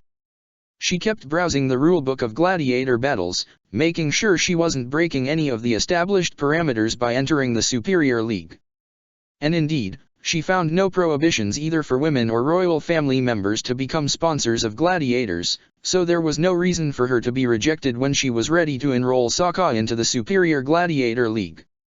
The rules were more complex than she had imagined they'd be, especially in what concerned the fighters' ranking. Apparently they were ranked depending on the amount of points they earned after a battle. Azula had believed the order of gladiators was simply established over who won or lost most battles. It probably was that way in the amateur league, but not here. For a split second she wondered if she knew what she had gotten herself into, but she brushed the thought aside quickly. Of course she knew, she was Princess Azula of the Fire Nation. There was no way some gladiator league would be beyond her. She hadn't been able to write Sokka into the tournament as soon as she returned to the capital even when she had intended to do so. There were no vacancies amongst the 500 slots of professional gladiators allowed to participate in the league at the moment. Angela didn't despair, though. Her father had given her a month to finish her endeavor, and within 1 month there was an average of 10 discharged gladiators, according to the data she had been browsing. Gladiators who didn't participate in any fights for 3 months, or those who had a loss streak of 20 fights, would be out of the system. They were allowed to return a year afterwards, but not many sponsors would be willing to pay for a gladiator who had been depurated from the ranking once before. The morning after her trip to Piandeo's Island, Angela had sent a member of her royal guard to the capital's arena, to see if there was an available slot for her gladiator. He had returned to inform her that the depuration would be effected in 2 weeks, and, according to the man he had spoken to, 9 or 10 slots would likely be cleared out by then. Angela had been waiting for that day to come as patiently as she could, but it had proved to be harder than she imagined. Her mind kept drifting to Shujing, Piandeo's Island, as she wondered if her gladiator was faring well, if he would be a proper fighter by the time they met again. One of the activities she got engaged in while she waited to register Sokka as a gladiator was heading into the royal blacksmith's workshop, tasking him with the job of manufacturing Sokka's new attire for battle. He had left his old armor from the amateur arena in the palace, and through it she had been able to provide the blacksmith with her gladiator's measurements. By remembering their first encounter, Angela had decided she wanted his helmet and clothing to be very similar to what he had worn back when he was still amongst his tribe, and so she had handed the blacksmith the design for the outfit she had in mind. The result satisfied her when she was called, 2 weeks later, to see the finished product. The armor was blue and very light. The blacksmith had also developed a grey helmet with the shape of a wolf, just as Angela had asked him to. She had smiled, pleased, as she thought he would definitely deserve the name of the Blue Wolf with this new outfit. After obtaining Sokka's new armor, she sent the same member of the royal guard to discover if there were any openings in the ranking yet. He returned with a positive answer, and he urged her to hurry since apparently there were only a few slots left by now. She had boarded her royal palanquin and had her men carry her all the way to the Grand Royal Dome, the official name of the capital's arena. To Angela's satisfaction, the trip didn't take much time. She got off the palanquin and walked inside the tall building, which was far more majestic than Huiyi's amateur arena. The walls were red and golden, very similar to the royal palace, and the lobby was at least 10 times bigger than the one in Huiyi. Staircases covered by magnificent red carpets led the spectators towards the stands, and they also led sponsors to the balconies from where they watched the fight. Angela was well acquainted with the building already, for she had been in the Grand Royal Dome a few times before. The name struck her as untruthful, seeing how no royal had ever been involved in the gladiator business, until now. Perhaps the arena's name would become more accurate from now on. She looked for a counter like the one from Huiyi's arena, and she spotted one at the left wing of the vestibule. It was given away by the eloquent board behind it where the daily fights had been scribbled across with a very handsome writing. The board also had the top 10 fighters of the ranking with their respective earned points. Most the names weren't familiar, but she was certain that by the time she was completely immersed in the business she would begin telling each gladiator apart. For now, though, she only had to focus on getting Sokka registered. A man a few years younger than Angela sat across a counter, writing something on a paper. Angela guessed he was handling the bids, but when she looked properly, she realized he was updating the gladiator ranking, adding the data of someone called the Murderous Serpent in the 491st position. She cleared her throat and he looked up. A tag on his chest revealed his name to be Shoji. Why did he wear a tag? She had no idea, but she assumed it was the protocol for workers of the arena. Wah! Princess Angela! He exclaimed, setting aside the ranking as he gaped at her with surprise. To what do we owe this honor? Are you the one who registers new gladiators? Angela asked, heading straight to the point. Yes, I am, he said, nodding slowly as he realized what her words meant. Wait, are you, by any chance, will you? Yes, I have come here to enroll my own gladiator into the Superior League. Is there any reason why I shouldn't be allowed to do this? Well, not really, said Shoji, tapping his fingers together. There are no rules establishing a royal cannot sponsor a gladiator, but it might be a little unfair. If it were, there would be a rule would prevent the unfairness. don't you think? Angela said, and the man shrugged, smiling positively. You must be right about that.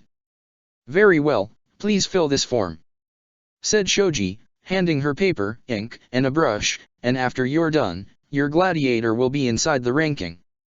He will be in the last positions right now, but once he begins fighting he will rise through the ranking. Or fall down through it, for all we know, muttered Angela, taking the paper and filling it immediately. I have some questions to make, but I'll ask once I'm done with this. You are free to ask anything you want to know, said Shoji, smiling. He tried his best to keep a calm facade as he watched the princess writing the pertinent information on the paper, but deep down he was truly nervous. Never had he imagined he would have a chance to talk to a member of the royal family. Angela wrote down all the information regarding herself, the sponsor, on the first section of the form, and moved down to the next one, the one that concerned her gladiator. She wrote in his fighting name, the Blue Wolf, and moved down onto his specialization. Shoji was surprised to see Angela checking the slot that corresponded to a non-bender, and he wondered why a princess would have a non-bending gladiator. She probably could afford sponsoring some of the greatest fighters in the business, and those would be the firebenders or the earthbenders, not the non-benders. I have a problem, she stated suddenly. Shoji jumped as he realized he had been letting his mind wander as Angela continued filling her form. I don't know for certain what my gladiator's weapons of choice are. I have seen a few of them, but I don't know them all for certain. Shoji looked at the paper. When the fighter was a non-bender, the sponsor had to specify 10 weapons his gladiator was likely to use in battle. Oh, well, you're the princess, I can make an exception and accept the form anyway. As soon as you know what his weapons are, you'll be free to write them in, said Shoji, smiling and blushing slightly. Is that okay with you? I would appreciate that, Angela stated, and she returned to the remaining questions on the form. She signed it when she was done and handed it to Shoji. Why the weapon limit, though? Despite the fact that benders often have the advantage over non-benders, it was decided by the creators of the business that non-benders who were taking part in the fights should have a limited number of weapons. After all, firebenders only have fire, and earthbenders only have earth. It makes some sense. Agreed Angela, nodding. Also, you should know that your gladiator, seeing as he's a non-bender, will only be allowed to bring 5 weapons at most with him when he's fighting, Shoji explained. It's simply because carrying 10 weapons on him while battling might drag him down. He can select which of the 5 weapons he'll use out of the list of 10 that were written in his form. Well, in your case, the 10 that will be written in his form, he added, smiling at Angela. I understand, Angela said. Very well, then, with this, is my gladiator already in the system? Yes, said Shoji, grinning, I shall write him in on the latest open slot. And thus, he wrote in the Blue Wolf right under the murderous snake in the list he had been working on earlier, writing he was a male non-bender on the pertinent slots, and also adding Princess Angela as his sponsor. Good, said Angela, feeling a sense of accomplishment as her plan slowly came into place. Now then, when will my gladiator have his first fight? That is up to you, Princess, said Shoji, putting the list aside for a moment. You can issue out a challenge to any gladiator and sponsor right away, if you're compelled to do that. You might get challenged someday too, but that doesn't happen often when a gladiator is brand new. You must make your way up in the ranking and eventually challenges will be knocking at your door. I see. Angela said, thoughtful. Very well, then. I wish to challenge someone. Oh, that's great, Princess, said Shoji, smiling as he handed her the list. Here are all the registered fighters with their respective specializations and sponsors. Choose whoever you like. Do you know all these fighters? Angela asked, taking the list and eyeing Shoji. I know them all roughly, said Shoji, shrugging. Not all of them fight here, you see. There are arenas all over the Fire Nation and the colonies, and many of these combatants don't fight here but at their sponsor's town. I see. Angela said, as she began reading the list. She frowned as she looked at the first name, surprised by how ridiculous it sounded. Combustion Man. Who on earth came up with such a ridiculous nickname? Shoji cleared his throat and pointed at the name of the man's sponsor. Angela's eyebrow twitched as she read the name. Admiral Zhao did, said Shoji, smiling a little. I thought it was ridiculous too when I heard it, since I was only starting on this job when the Admiral signed him up, but I've been hearing so many stupid names lately that Combustion Man sounds really nice now. Angela sighed as she glared at Admiral Zhao's name. She wasn't too surprised to discover the man sponsored the top gladiator of the ranking. Well, maybe one day she would face him and teach him not to underestimate her ever again by having Sokka defeat and humiliate his poorly named Combustion Man. She carried on reading the list, and she kept wincing at the names. Each one was worse than the one before. What's with this? The twilight-drilled bamboo bear? She asked. What is that supposed to mean, if it means anything to begin with? I have no idea, princess, said Shoji, shrugging.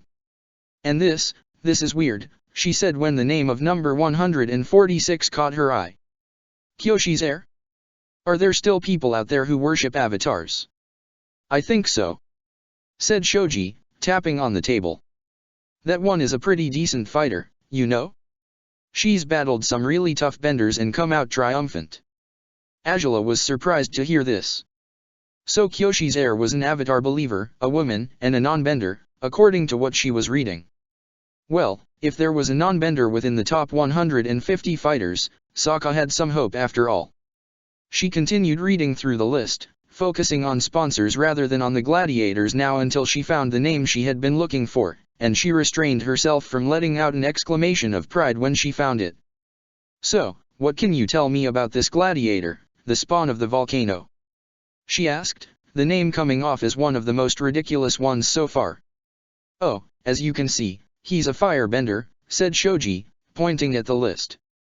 He's a tough guy, most of the time. He's been falling down through the ranking as of late, though. His sponsor is Admiral Chan's son, as you can see. Yes, she could see. It was the only thing she had cared to see, to be honest. And, is he a talented firebender? He's decent, not really outstanding. Else he would be higher in the ranking, I think, said Shoji, smiling. Very well, then. I will have my gladiator fight this one. Send Chan's son my challenge, said Angela, authoritarian. Shoji jumped, surprised. Wait. But he's number 234. That's really high. Wouldn't you rather fight someone in the range of 400? I said I wanted my gladiator to fight this man, Angela grunted, her eyes ablaze. I have the confidence we'll achieve victory. Well, if you're so certain of it, who am I to oppose you? Shoji asked, gulping. He sure hoped the princess knew what she was signing up for. He opened a folder and pulled out the form to issue out a challenge. The spawn of the volcano fights in the Ember Crater, Ember Island's arena. Do you wish to travel all the way there, or would you rather ask him to come here? Angela frowned, thoughtful. She had no problem with heading into Ember Island. It was likely Chan would accept blindly when he knew this was Sokka's first fight, and if they were willing to travel all the way to Ember Island, surely he wouldn't refuse the challenge. She had good odds, or at least, she thought she did. The jerk was still bound to refuse the challenge, but goading his ego might be the best way to make him accept this fight. I have no qualms with traveling to Ember Island, she declared, and Shoji smiled. Very well, he said, filling up the challenge carefully. How much will you bid? Angela had forgotten completely about bids. In the Superior Gladiator League, the sponsors would bet against each other, and whoever claimed triumph would bring a lot of money home. The spectators would still place their bets against the house, but the sponsors had a direct spat against one another. Angela sighed, not really caring about the money. If she had to pay to Chan, it would mean her entire plan had failed and she probably wouldn't have anything else to do with the gladiator business, but if she could take away his money, as well as his pride and his arranged marriage, she would effectively tear down the fool and leave him at his lowest point, and she was rather fond of that idea. Write down 50,000 yuans, she said. Shoji's mouth fell open comically. FF50? Oh, right, why Yuri the princess? He said, smiling uncomfortably as he wrote in the bet. The fights normally take place a week after the challenge is issued, but the sponsors can schedule the fight on any given day they choose. You will get an answer to the challenge about 2 days from now from the other sponsor. Are you okay with this? I have no problem with it. In fact, it's perfect, said Angela, nodding. Very well then, everything is set. This will be sent out to Ember Island right away by messenger Hawk, said Shoji, placing the paper in the stack of challenges he had to ship off today. Angela nodded in approval. Very well. I wish to know, will any messages or challenges with me as the receiver be shipped directly to my home? Not really, they're sent to the arena that's closest to your location, in your case, here, said Shoji. You can check in every 2 or 3 days if you have any correspondence. If anyone issues out an urgent challenge, I'll make sure you get it right away. Good, said Angela. Well, I shall take my leave now, I believe. I thank you for being so helpful. I'll be seeing you around, I assume. Yes, you will see me here all the time, said Shoji, smiling. Good luck against Chan's son. Angela smiled and nodded, grateful, and she turned around, ready to leave the lobby just as a very tall man with long, greasy black hair headed towards Shoji's desk. A short girl with gray eyes, black hair, and pale skin walked next to him. Angela only caught sight of them for a moment, since she was walking on the opposite direction, but she only had to see them from the corner of her eye to realize their clothing was customary for Earth Kingdom folk. So they were probably honorary Fire Nation citizens. She wondered if people would often head into the arena with their gladiator in that manner, as if they were of equal standing, but she stopped in her thoughts when she began wondering which of both would be the gladiator and which would be the sponsor. How may I help you? She heard Shoji say. I'm here to sign up my gladiator, said the man, making Angela frown. So he was the sponsor, and the girl the gladiator? No way. She was probably his daughter or niece, it made no sense otherwise. Right, here you have your form, fill it out. Said Shoji. You can write it yourself, can't you?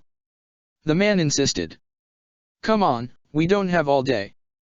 Angela was still able to overhear the conversation despite she didn't care much for it. She heard Shoji comply with the man's wishes, although she didn't understand what the young man said anymore.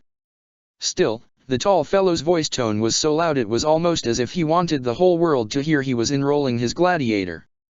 I'm Xin Fu, and my gladiator's called the Blind Bandit. Angela had been wondering to what extent people would go with all those random nicknames for their gladiators, and now she discovered there were no limits at all. The Blind Bandit?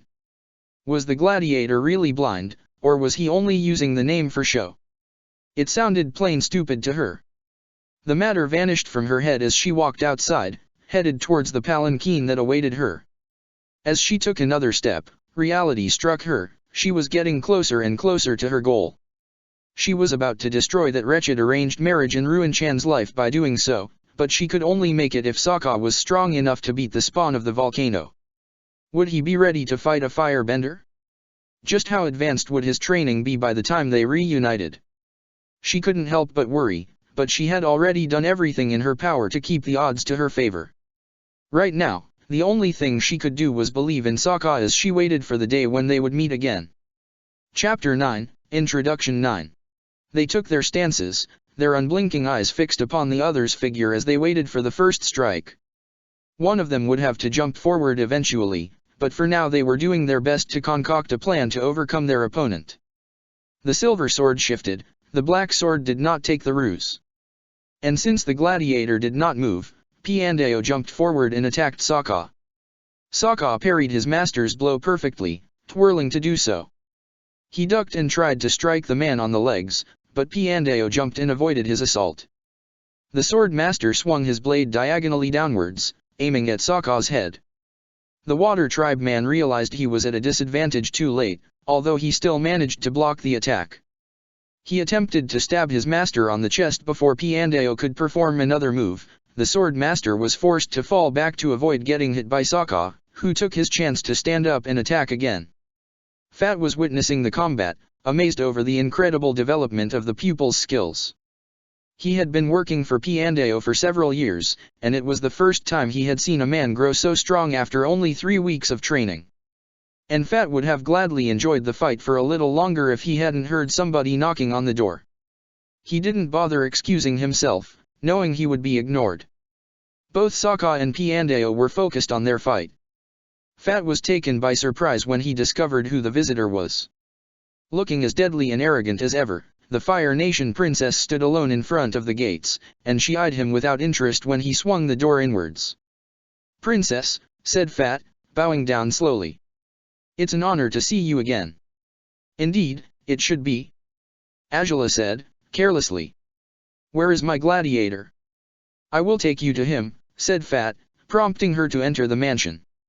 "Have you come to check on his progress, or are you here because you need him for a fight?" "Both," replied Angela. "How is he faring?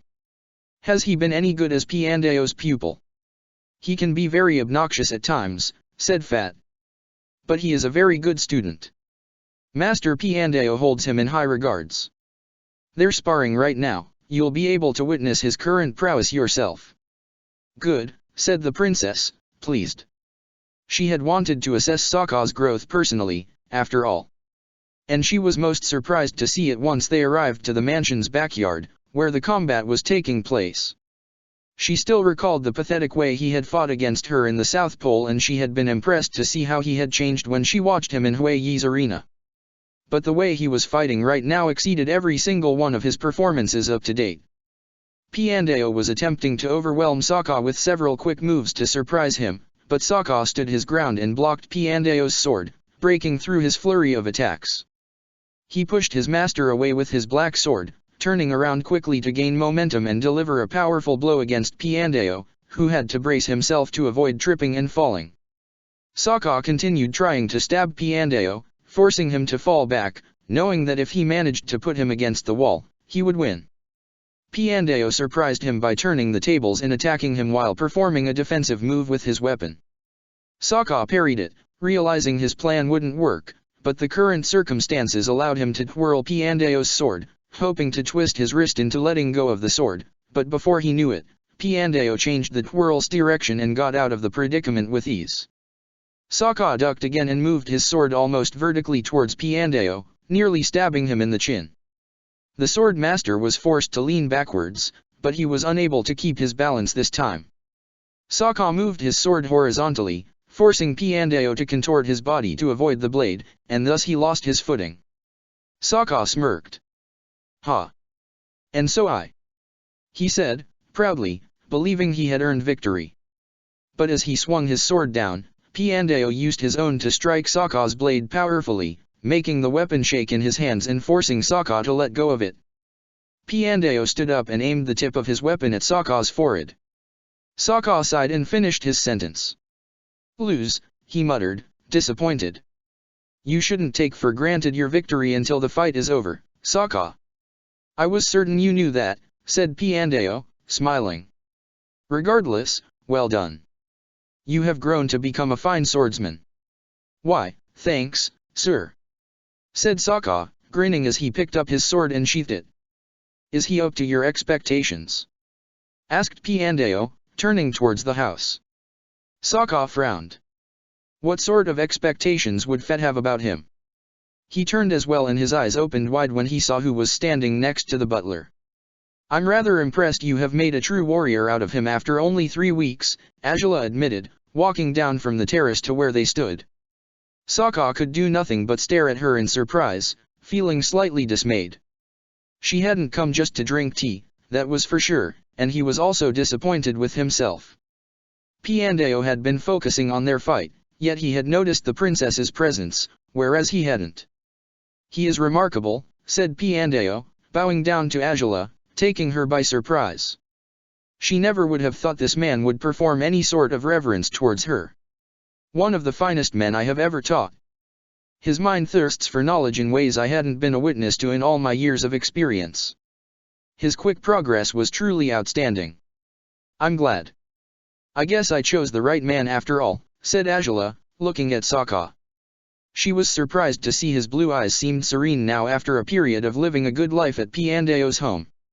He probably had needed to get away from misery to return to his former self, or so she guessed. Sokka looked back at her, unable to take his eyes off the princess, terrified for 2 reasons.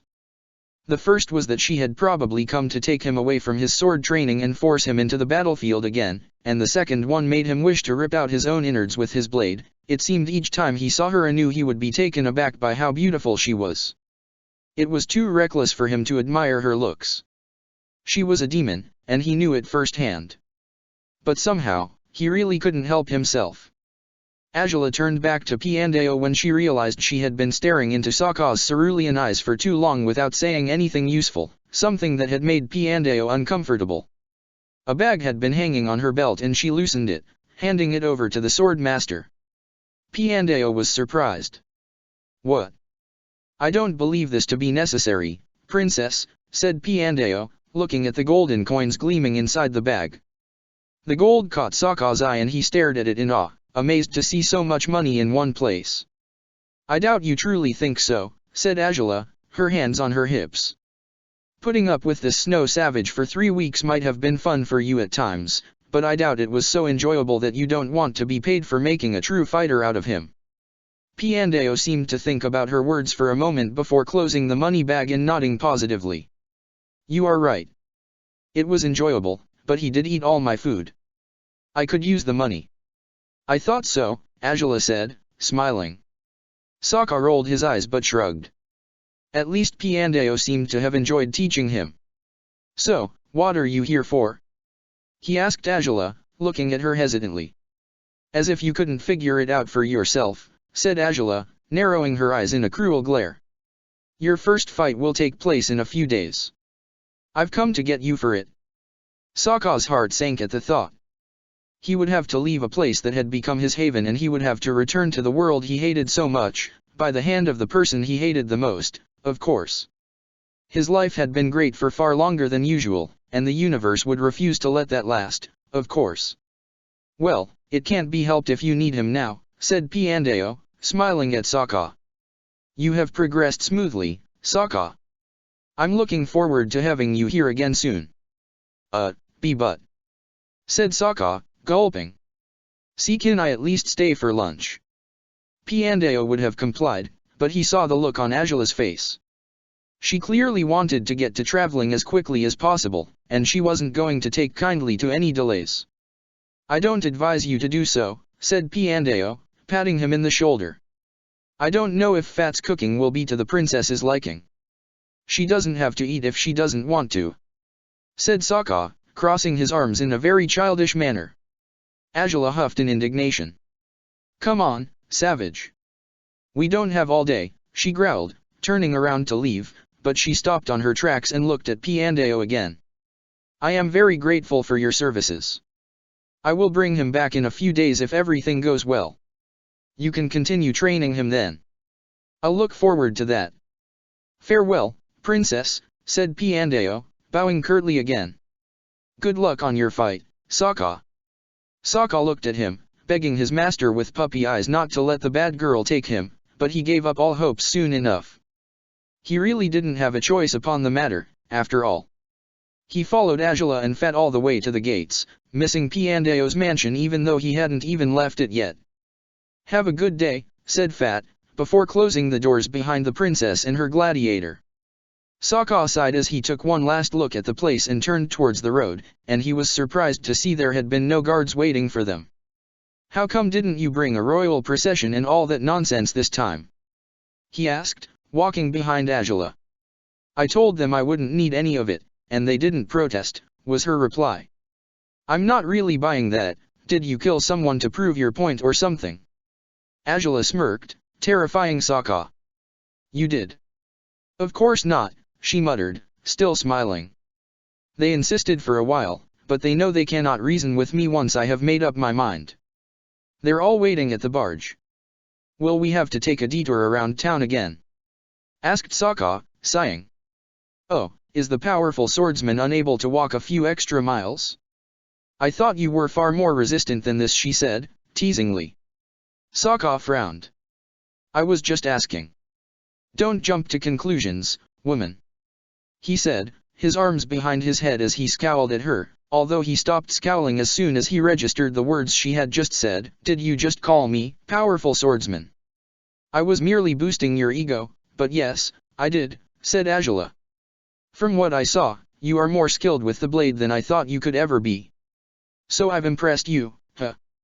he said, proudly. "Even though I'd rather deny it, seeing how you'll let it get to your head," I'll admit you have, said Angela, shrugging. Did all your training proceed smoothly? Yeah, Piandeo taught me many important things, he said, smiling. He's amazing. You really found the best master for me. I can't imagine anyone greater than him. I'm glad you seem so pleased, said Angela. What is the story behind that sword of yours? I hadn't seen such an odd blade in my life. Ah, you remember the black rock we saw when we got here? Sokka asked, smiling. I do, and I didn't see it this time. Did you turn it into that sword, by any chance? Hey, you shouldn't anticipate a great story's outcome like that, he protested, annoyed. Angela chuckled. Can you show it to me? Sokka was uncomfortable to find out the princess was so intent on seeing his sword, but he complied anyway. He withdrew it from its scabbard, which hung on his back, and he showed her the weapon. The stone it was carved from was a meteorite, he said, smiling. So I called it Space Sword. Angela had been impressed at the magnificent sword, but the name made her wince. She glared at Sokka, who blinked, taken aback. What? That's a ridiculous name. You're as pathetic as most Gladiator sponsors out there. Huh? What's that supposed to mean? Sokka asked, indignant, and he put his sword back in its place.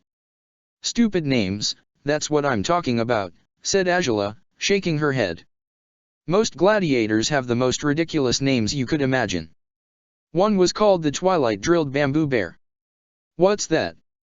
Asked Sokka, raising an eyebrow. A twilight, what does that mean? I honestly have no idea, said Angela, shaking her head. And I rather doubt I'll want to know anyways. But, you saw the names of other gladiators? Asked Sokka. Does that mean I'm all signed up already? Naturally, else I wouldn't have come to get you yet, Angela said.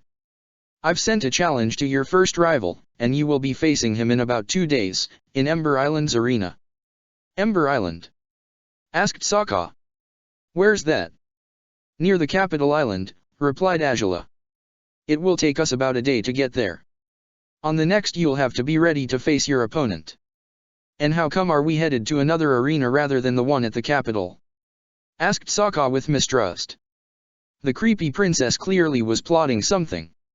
I was doing everything in my power so that our opponent would be under the impression that he has the upper hand, said Angela. I wished for him to accept the conditions of the battle no matter what, and I succeeded at that. As soon as I got a confirmation from him, I set out to find you, and now we'll go straight to Ember Island. I see, said Sokka, as they walked past the town quickly.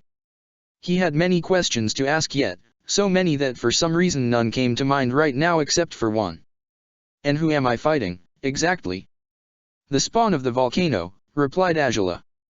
Huh, nice name, he said, and she looked at him in disbelief. Men have the most ridiculous taste in names, she said, shaking her head.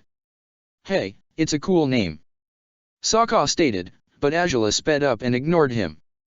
They reached the barge after a few minutes of exchanging more jabs, most of them referred to men's general lack of common sense to give out nicknames. The royal guards were rather relieved to see their princess arriving safely to their ship again. They had insisted on accompanying her, but Angela claimed they would delay her. Seeing how quick she had been to return, it seemed she had been right. Angela walked up the ramp and got on board, all her guards bowed down to her.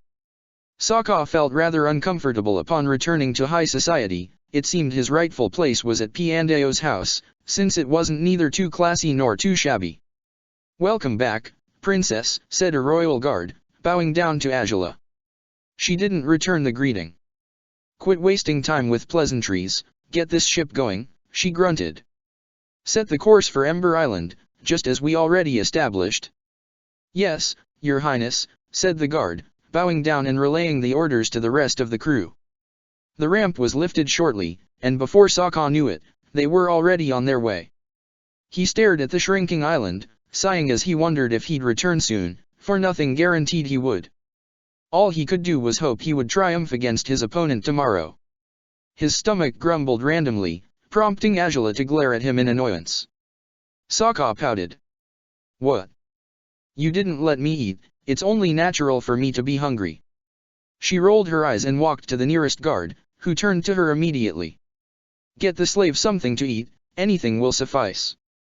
Hey. Not anything. He protested, but she ignored him and walked away, heading, presumably, towards her cabin. The guard prompted Sokka to follow him towards the barge's kitchens, and Sokka trailed behind him grumpily. To his relief, he was given a far more decent meal than he had been expecting. He had grown so accustomed to the revolting food he had eaten for 2 years in the amateur arena that he would welcome with open arms anything of better quality than that. He had finally regained some weight and he no longer seemed underfed thanks to the meals he had enjoyed at Piandeo's home. When he was done with lunch he headed to his particular cabin, pleased to find it was still his, although the special treatment came off a little scary for him. He kept expecting the princess to strike him down when he wouldn't see it coming. She was ruthless towards everyone else, and he saw no reason why she would act differently towards him. Still, she did, therefore he expected to face retribution for it at some point. He was thinking about taking a short nap, but as he spread across the mattress he realized he wasn't sleepy at all. He had grown used to the routine of exercising for most the day and only resting at night, so having so much time to spare seemed like quite a waste. He climbed off the bed, picked up his weapons and headed to the main deck, hoping to have a chance to at least practice some of his stances, but when he arrived he saw that someone had beaten him to his destination. Twirling in a vortex of blue fire, the princess seemed to have gotten the same idea he had when faced with utter boredom. Her movements, powerful and steady, had him gazing at her in amazement. As he watched her now he realized she truly had been weakened by the dark period when they had first met. Had he been facing Angela at her finest, he wouldn't have survived 2 seconds into a fight. Even now, 2 years later, after all the training he had undergone, he still could tell she was still superior. She would be able to kill him so easily it was almost embarrassing to acknowledge it. It shocked him to see she seemed to be as much of a master with her fire as Piandeo was with his swords. But watching Piandeo train with blades was very different from this. Sokka would simply admire his moves and attempt to emulate them, hoping to become as skilled as his master one day. As he watched Angela, he couldn't help but feel a thrill of amazement. Her fire fluttered around her, corresponding with her every move, the blue balanced with the red of her outfit, with the glow of her golden eyes. He confirmed it yet again, each time he saw her she became more beautiful to him. But oh, how he hated admiring her beauty, how he hated to realize her fire was just as perfect as she was. Her skills forced him to accept she wasn't simply a princess living off her father's fame and fortune, she had earned her own reputation and authority, and it was perfectly deserved. He was left there to gaze at her, disgusted at himself but amazed by Angela. She kept flowing from each fire-bending stance to the next. The fire she brought forth was dangerous and magnificent, just as she was. There was nobody else on the deck. It was likely Angela had sent them away for their own safety. She had perfect control upon her fire, but her training methods were ruthless and she couldn't guarantee she wouldn't injure them when she was performing the most powerful movements in her arsenal of fire-bending skills. Sokka was the single witness of the spectacle, and he was most impressed by it, his eyes never leaving her figure. All of a sudden, her fire began sparkling.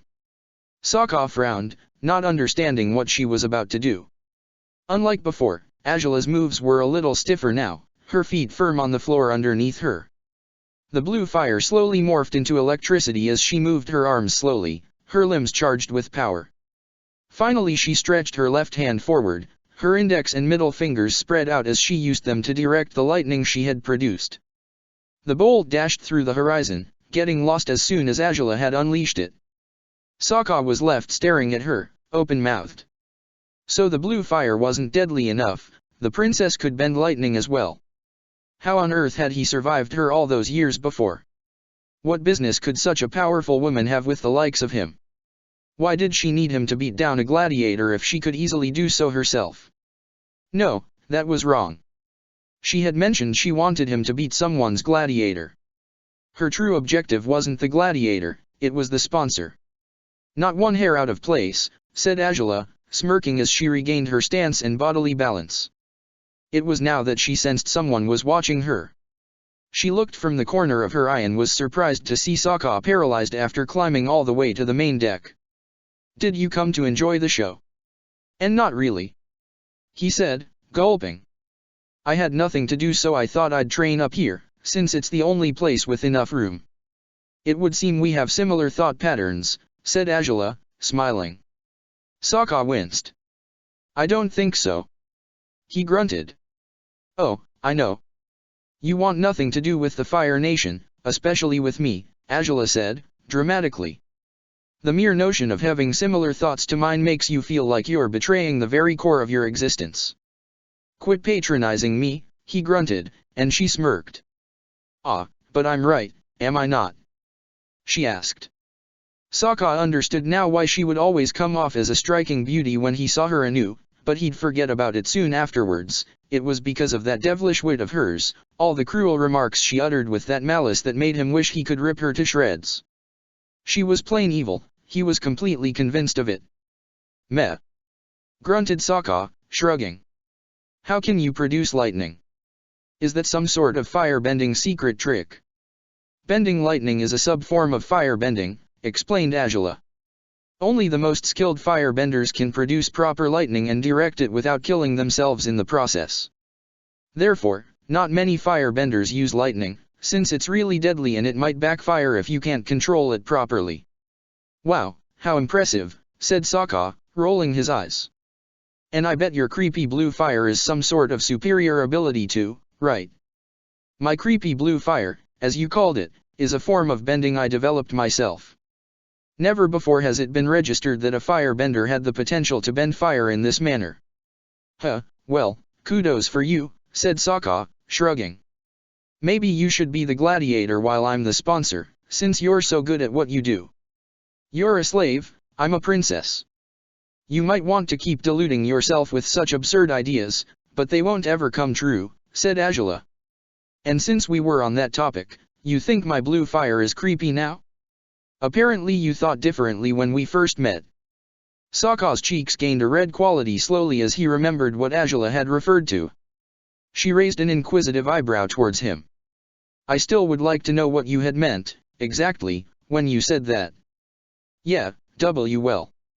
I'd like to live a happy life down with my tribe, but we can't get everything we want in life, can we? He said, evading the subject as he withdrew Space Sword from his back. Now, if you'll excuse me, I have training to do if I want to beat up that gladiator. True, you probably need more practice, said Angela, nodding. He's not supposed to be so good, yet it's likely he'll be able to defeat you if you're not cautious. I'll take my chances, said Sokka, swinging his sword. So, what can you tell me about that guy? Normally I have some information about my opponent so I can make up plans to beat him. I figured as much, said Angela. I approve of that way of fighting. You seem to be a good strategist, not the best, though. You should work more on your tactics. Sokka's eyebrow twitched and he glared at Angela. How about you quit trashing me and get on with telling me about that spawn of the volcano guy? Fine, said Angela. I don't know much of him, but apparently he's not in his best shape lately, seeing as his current position in the ranking is 234. He's a firebender, something pretty obvious considering his name, and... wait. What? Squealed Sokka, shocked.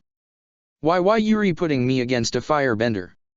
Oh, I didn't mention that before, did I? Said Angela, in deep thought. You conveniently forgot, yeah? Yelled Sokka, staring at her with irritation. How the hell am I going to beat a firebender? The only firebender I ever fought was you and I'm still facing the consequences of that battle. True, said Angela, nodding. But you don't need to be so alarmed, it's unlikely that Gladiator is anywhere near my level of skill. That doesn't matter. Yelled Sokka, swinging his sword around. Why you? You want me killed, don't you? I mean, why the hell would you have me face a firebender? For all I know, even the non-benders in the Superior League will beat the crap out of me. A firebender will make me toast. He literally could make you toast, yes, said Angela, nodding. I am not joking here. Sokka yelled, storming towards her. You have no right to make me fight someone who'll probably kill me without even trying. We're both doomed because you're crazy enough to make me fight that guy. Oh, relax, will you? said Angela, rolling her eyes. It's unlikely he's half as good as you think he is, and you've been taught by Piandeo, the best sword master in the world. He's the one who should cower in fear, not you. That's what you're saying, but for some reason, I can't bring myself to believe you, grunted Sokka, glowering. So he's 234, you said? 234 out of how many gladiators? 500, replied Angela curtly, making Sokka stand in shock, blinking blankly. FF 500. He repeated. No doubt about it, you're trying to get me killed here. Oh, quit being so dramatic. No, I won't.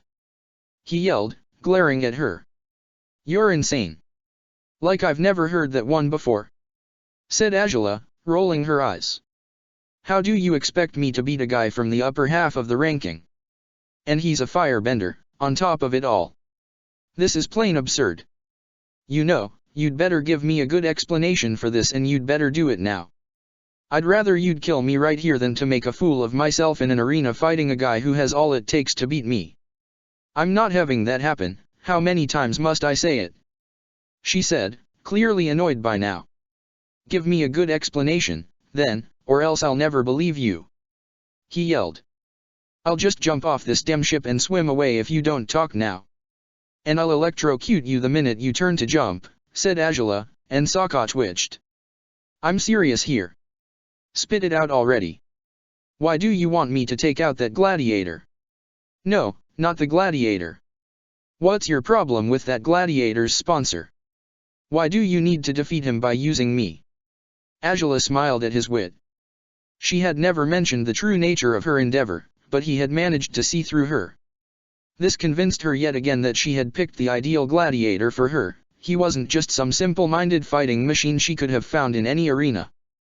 Perhaps he wasn't the toughest fighter, but he was, most definitely, up to her expectations. She stared at him, eyeing him with intelligent eyes, and Sokka couldn't help but feel utterly uncomfortable. Angela's gaze went to his sword and she muttered. May I? Her hand was extended towards the weapon. Sokka felt unwilling to give it to her, knowing he would be completely defenseless without it, but he complied, hoping she would either tell him what he needed to know or slit his throat already and spare him the useless fight at the arena. Their fingers brushed softly when he put the handle of the sword on her hand. Angela took Space Sword, staring at it carefully. It wasn't too heavy, to her surprise and approval. She swung the sword, apparently carelessly, but Sokka could tell her moves had a meaning, despite how ineffective they seemed to be. She performed a twirl, similar to the ones she did while firebending, moving the sword in such a way that Sokka immediately thought of what Piandeo had said about having your weapon become an extension of yourself. The sword didn't belong to her, yet she was able to blend with it in such a way that she was, once again, that beautiful and deadly princess he would be much safer running away from. Angela performed a few more swings before delivering a final blow at her imaginary enemy, holding Space Sword steadily in her hand. She lowered the weapon, still gripping it tightly, and she began talking. About a month ago, my father settled an arranged marriage for me, she muttered. Sokka's eyes grew wide in surprise. I didn't approve of it, since the man in question and we don't get along, you might say. I met him several years ago and things didn't end well between us. Yet his father, an imbecile, believed he could get the better of me by forcing me to marry his useless son. I already had allowed one of his insolences pass me by, but I refused to tolerate this one. What was the first one, exactly? Asked Sokka, raising an eyebrow. He stole my credit for vanquishing the water tribe raid to the settlement, said Angela, as if he'd been the one to thwart you and your friends instead of me. I let him get away with it because I thought he would thank me for it one day. You see, he was meant to be the governor of the colony your tribe was supposed to become. His incompetence would have been obvious if I had spoken out, and I should have, but there was nobody else willing to head down to the South Pole. I figured I'd let him keep his rank and position. I didn't appreciate being cheated off like that, but it wasn't really that significant to me anyways. My father had told this man, Admiral Chan, that he would reward him for saving me from the savages. The Admiral claimed to have had nothing in mind at the moment, but recently he decided this arranged marriage would be his grand prize for lying about saving me when it was the other way around. It's odd you'd let him get away with it, and I still don't get where am I supposed to play a part in this, said Sokka, frowning. My father has allowed me to prove Admiral Chan's son is unworthy of me, and the way to do this is showing I'm above him even in what he'd consider his area of expertise, if you understand what I mean. You're planning on humiliating him, said Sokka, crossing his arms. Exactly. If I'm able to humiliate him, prove my superiority, my father will call off the engagement. I had to give a lot of thought to this, seeing how Chan is such a useless brat that he's not a bender, a warrior, or a strategist. He has no special skills or abilities to brag about other than having a well-known father. The sole thing he does is sponsor his Gladiator, the spawn of the volcano. I really wasn't left much of a choice other than to beat him in that area. And so you came, to find me? Asked Sokka, raising an eyebrow. Don't flatter yourself, she said, tossing Space Sword back at him suddenly. Sokka caught it in midair. I went to Huiyi because it was the nearest town with an amateur gladiator arena. I had almost forgotten that was where I'd left you. Yeah, right, said Sokka, smirking. I bet you went there just to get me. If you wish to give yourself so much importance, go ahead, said Azula, waving her hand as if the matter was completely insignificant to her. But now you understand why I need you, why I'm betting on your triumph. It's essential for me that you beat Chan's Gladiator. If you don't, everything we have done so far will have been in vain. There would be no point in continuing as your sponsor, so I wouldn't know what would happen to you. You'd probably return to the amateur league, I assume. Sokka winced and clenched his fists. Going back to Huiyi was the last thing he wanted to do, because despite it all, he liked his current position. Working for Azula had allowed him to train under Piandao, to believe he might go home someday. He couldn't let those hopes slip away from him now. He hated to realize she had truly trapped him, forcing him to become the greatest gladiator he could be just to claw at his dreams of seeing his tribe once again, but it was too late to regret his decisions. At least this life was better than being an amateur gladiator. I won't return there, he said, his eyes gleaming with determination. I will beat that guy. Azula felt relief washing over her as she locked gazes with him. She didn't care for his reasons, she didn't care if he planned to stab her in the back when all matters were said and done. He wanted to beat Chan's Gladiator, and that was enough for her right now. But I can't defeat him so easily, said Sokka, lifting Space Sword and aiming it towards Azula.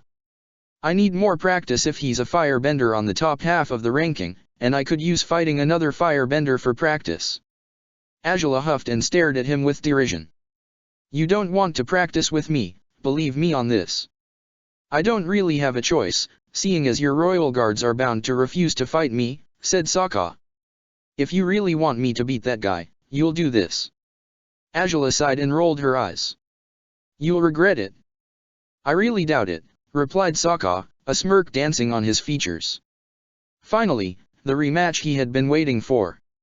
They sparred for a few hours, trying to keep the situation as safe as possible. Sokka was completely focused in avoiding Azula's blows, her scorching hot flames threatening him and ensuring he would make use of all his agility to avoid her. To his surprise, whenever she unleashed small fireballs at him, he could swing Space Sword and force the fire to dissipate. He would certainly use this technique when facing his future foe. Sokka was panting and resting on his knees once they were done, a few hours later, and Azula nodded in agreement when he asked her to stop. He headed to the rim of the ship, sitting down with his back against the enclosure as the sweat coursed down his brow.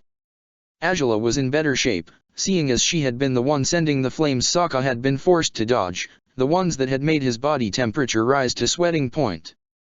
Azula stared at him as he huffed before she sat by his side. I believe that was enough for one day, she said, as he nodded.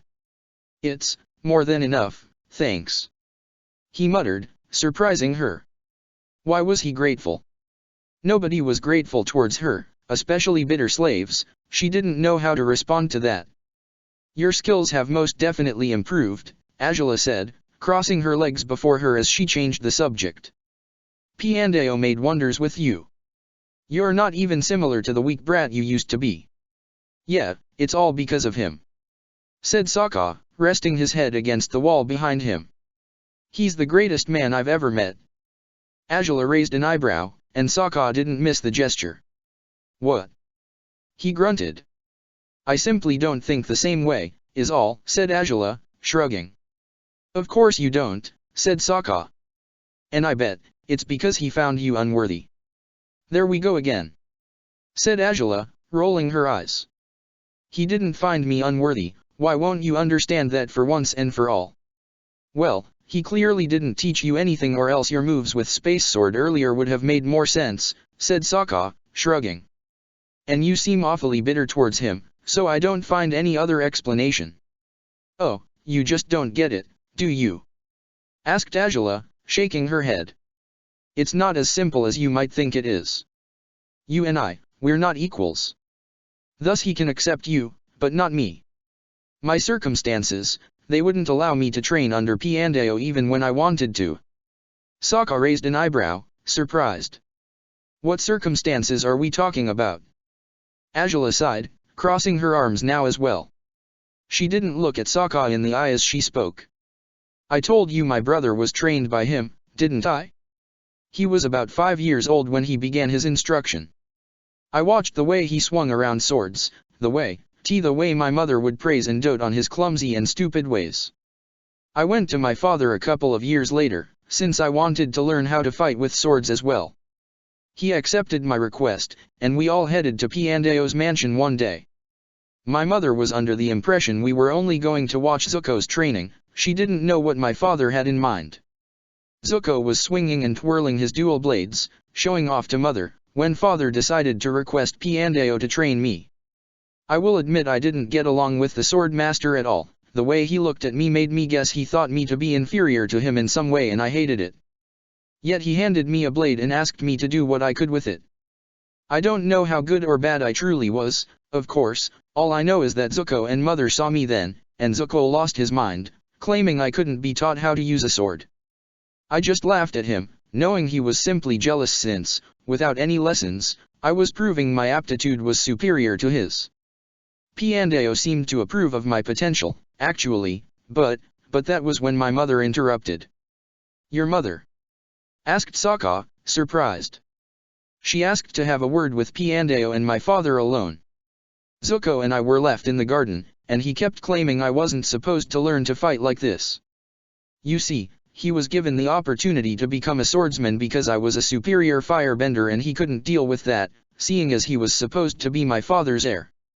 Mother, of course, agreed to do anything that Zuko asked for, and she enrolled him with Piandao right away so that Zuko could bask in the chance to surpass me in something for once. I wanted to use swords too, though, and I was finally going to get my chance to do so. But when the meeting ended, Piandao said he wouldn't teach me. I was devastated and Zuko was pleased.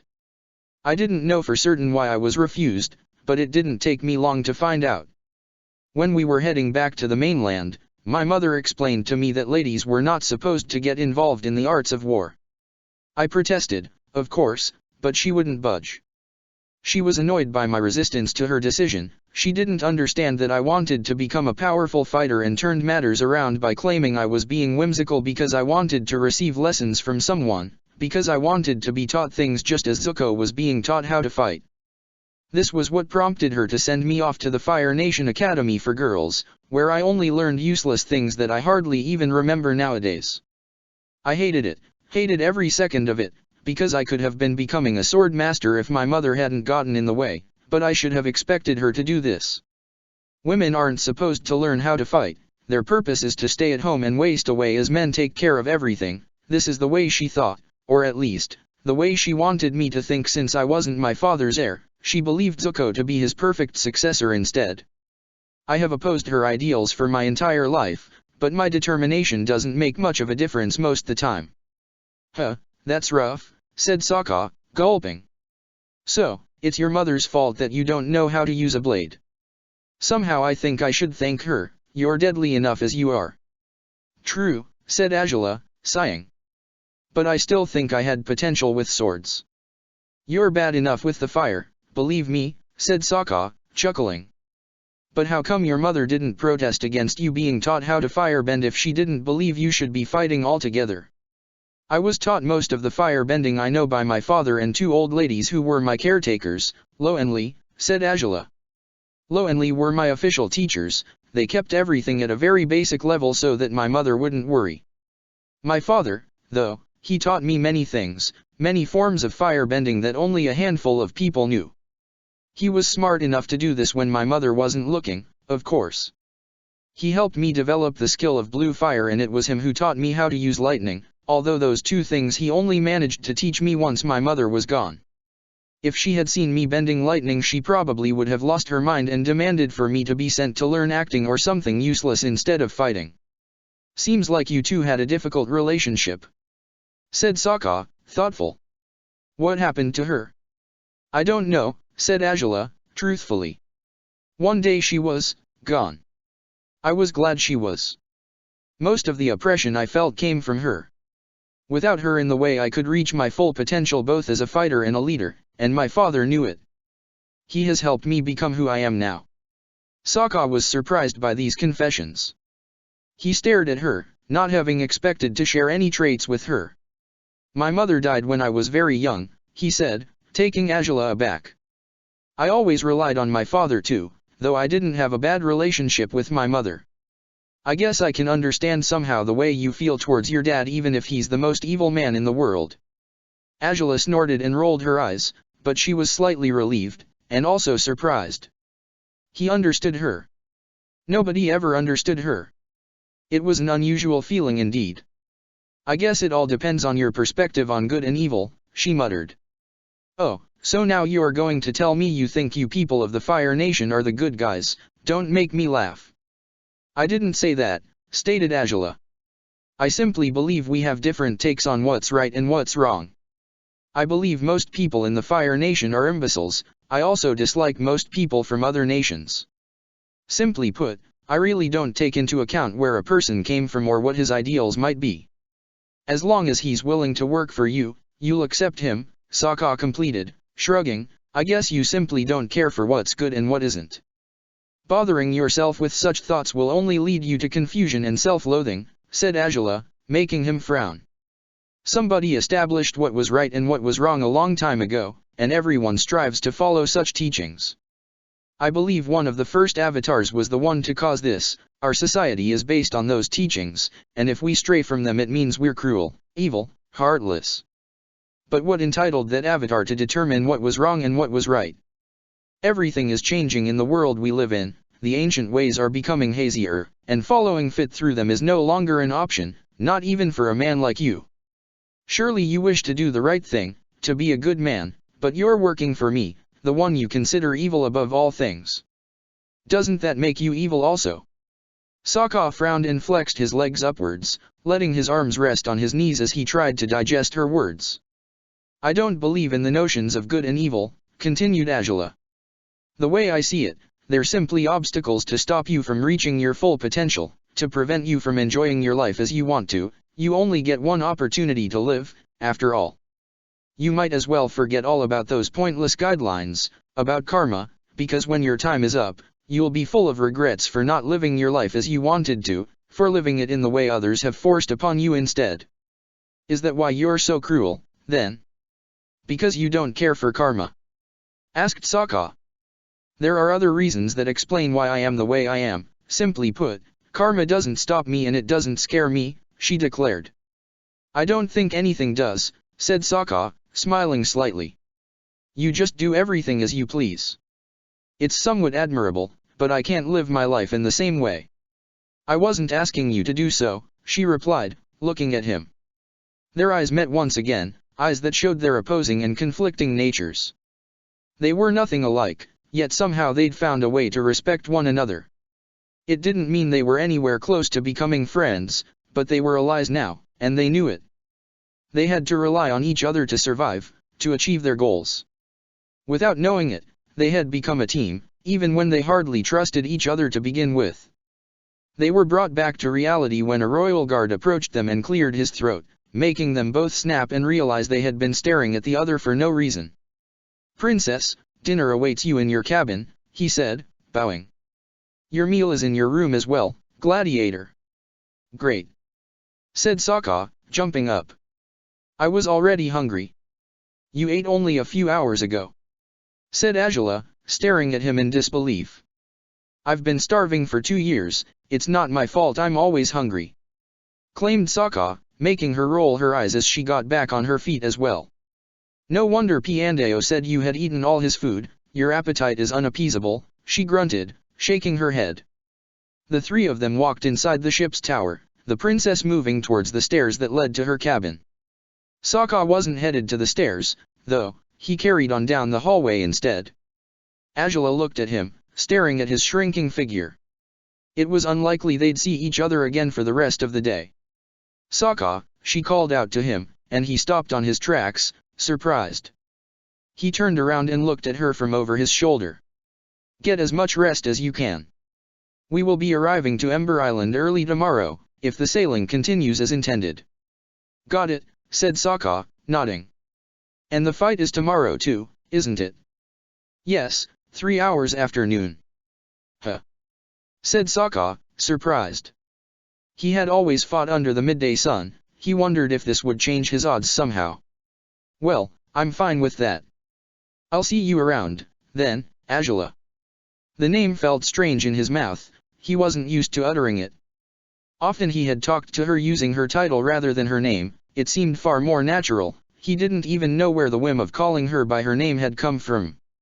He turned around and continued walking, expecting some sort of reprimand for not showing her the proper respect, but it never arrived. The royal guard next to Angela seemed surprised and offended to see Sokka talking to her as if they were equals, but she wasn't bothered by it at all. In fact, she looked the total opposite of bothered. To hear him utter her name had made her soul stir. She didn't know for certain what this development meant, but her mind led her to imagine he had appreciated the moment they had shared on the upper deck, the first time she had opened up to someone in many years, and she had been calling him by his name for a while now. It was only logical he would do the same eventually, if he began seeing her for who she truly was. The notion of Sokka thinking about her not just as his worst enemy anymore pleased her, somewhat. She stared after him until he turned on a corner and vanished, upon which she decided to head to her room as well, her mind still filled with thoughts of him. She entered her room and glanced at the food that awaited her in a majestic table, but she didn't focus on it just yet. She glanced out the window, still wondering if Sokka was beginning to see her under a different light. Could the bond between them be convenient for a sponsor and a gladiator? What was the nature of their bond, anyway? Finding they shared 1 or 2 traits meant nothing, not when she thought him to be so inferior and when he didn't trust her at all. Still, she had no choice but to trust him. Her fate would be determined tomorrow in Ember Island's arena, her destiny was in Sokka's hands. Chapter 10, Introduction 10. Sokka was forced awake by a sudden knock on his door. There were no windows in his cabin, so he couldn't tell what time it was. Only by judging how well rested he figured he had gotten a good night's sleep. "Gladiator," said the voice of a man from the hall, who he assumed would be a royal guard. "We are approaching Ember Island. Go to the kitchen to get your breakfast. Meet the princess in the ship's armory afterwards." Sokka blinked and rubbed his eyes, still drowsy. He slipped in some of the spare clothing available in his room, all of the garments too typical of the Fire Nation for his liking. He obeyed the orders he had been given, and he ate his meal enthusiastically, grateful, as usual, for another delicious course of food. After asking for directions, he headed to the armory where he had been summoned to, still amongst yawns and stretches. The sun had been up for a while now, he could see it through the windows of the ship's tower. Surely they would arrive to Ember Island soon. He entered the room without even knocking, and he was glad to see Angela was already there. But she wasn't the one thing that caught his eye. A magnificent armor stood next to her. Its design was traditional to the Fire Nation's outfits, but the cobalt coloring gave it a somewhat familiar vibe, as if it were a Water Tribe makeshift armor. Next to the armor was a wolf-shaped helmet very similar to the one he had worn back when he had first encountered Angela. He frowned at the sight of both objects, and Angela turned to him, her head held high, as usual. "Are they to your liking?" she inquired. "When did you? How did you?" "These few weeks weren't an entire waste of time for me," said Angela. "I asked the royal blacksmith to make this armor for you. This way you will be the blue wolf for real, won't you?" I guess so," said Sokka, still puzzled. He walked to the armor and touched it, the metal it had been crafted from seemed strong enough to protect him from powerful blows. "I'm impressed you made something so exclusive for me. I was sure I'd have some second-hand armor if I got any at all." "You thought so before you knew the true nature of my mission," said Angela. "But now you know I need you to win. You will be the one to fight in the arena, the one on whom I depend for this whole operation. Once you're in the ring there will be nothing more for me to do, but before that happens, I'll do whatever I can to help you win." "You really want to win, huh?" asked Sokka, gulping as he took the helmet in his hands. "Just how bad is that guy that you blatantly refuse to marry him?" "I would refuse to marry most anyone, actually," said Angela. "But being betrothed to him, of all people, is something I simply cannot accept." "What did he do to you?" asked Sokka, raising an eyebrow. "Or is it that he's not good looking or something?" "His looks are perfectly fine," muttered Angela. "His brains, on the other hand, oh, never mind. It's not something I want to reminisce about right now. Get the armor on, we'll go straight to the arena once we reach Ember Island." Okay, but I really would like to know what your deal with this Chan guy is," said Sokka, playfully. He held the breastplate up for a moment, surprised of how light it was, and was about to strip off his clothes when he realized he was not alone yet. Angela wasn't looking at him, her arms were folded as she thought about how badly she needed to get out of that blasted arranged marriage. She couldn't lose today. She couldn't afford it. She would never marry that useless Chan. Do you think I need any help or something?" asked Sokka, raising an eyebrow as she snapped out of her thoughts. "What?" said Angela, blankly. "You told me to get dressed, but you won't get out. Do you want to help me put on the armor or something?" asked Sokka, smirking mischievously at her. The look in his face was enough to tell Angela he was simply joking, but the implications of what he'd just said made her flush. She glared at him and rolled her eyes as she exited the room, muttering, "You'd wish I'd help you." Sokka chuckled, satisfied by her reaction. As soon as she closed the door behind her, he began fitting the armor around him, amazed by how easy it was to move in it. Metallic plates covered his arms and chest, his legs were clad in the metal coverings also. He was slightly held down by the weight, but it wouldn't put him off so much.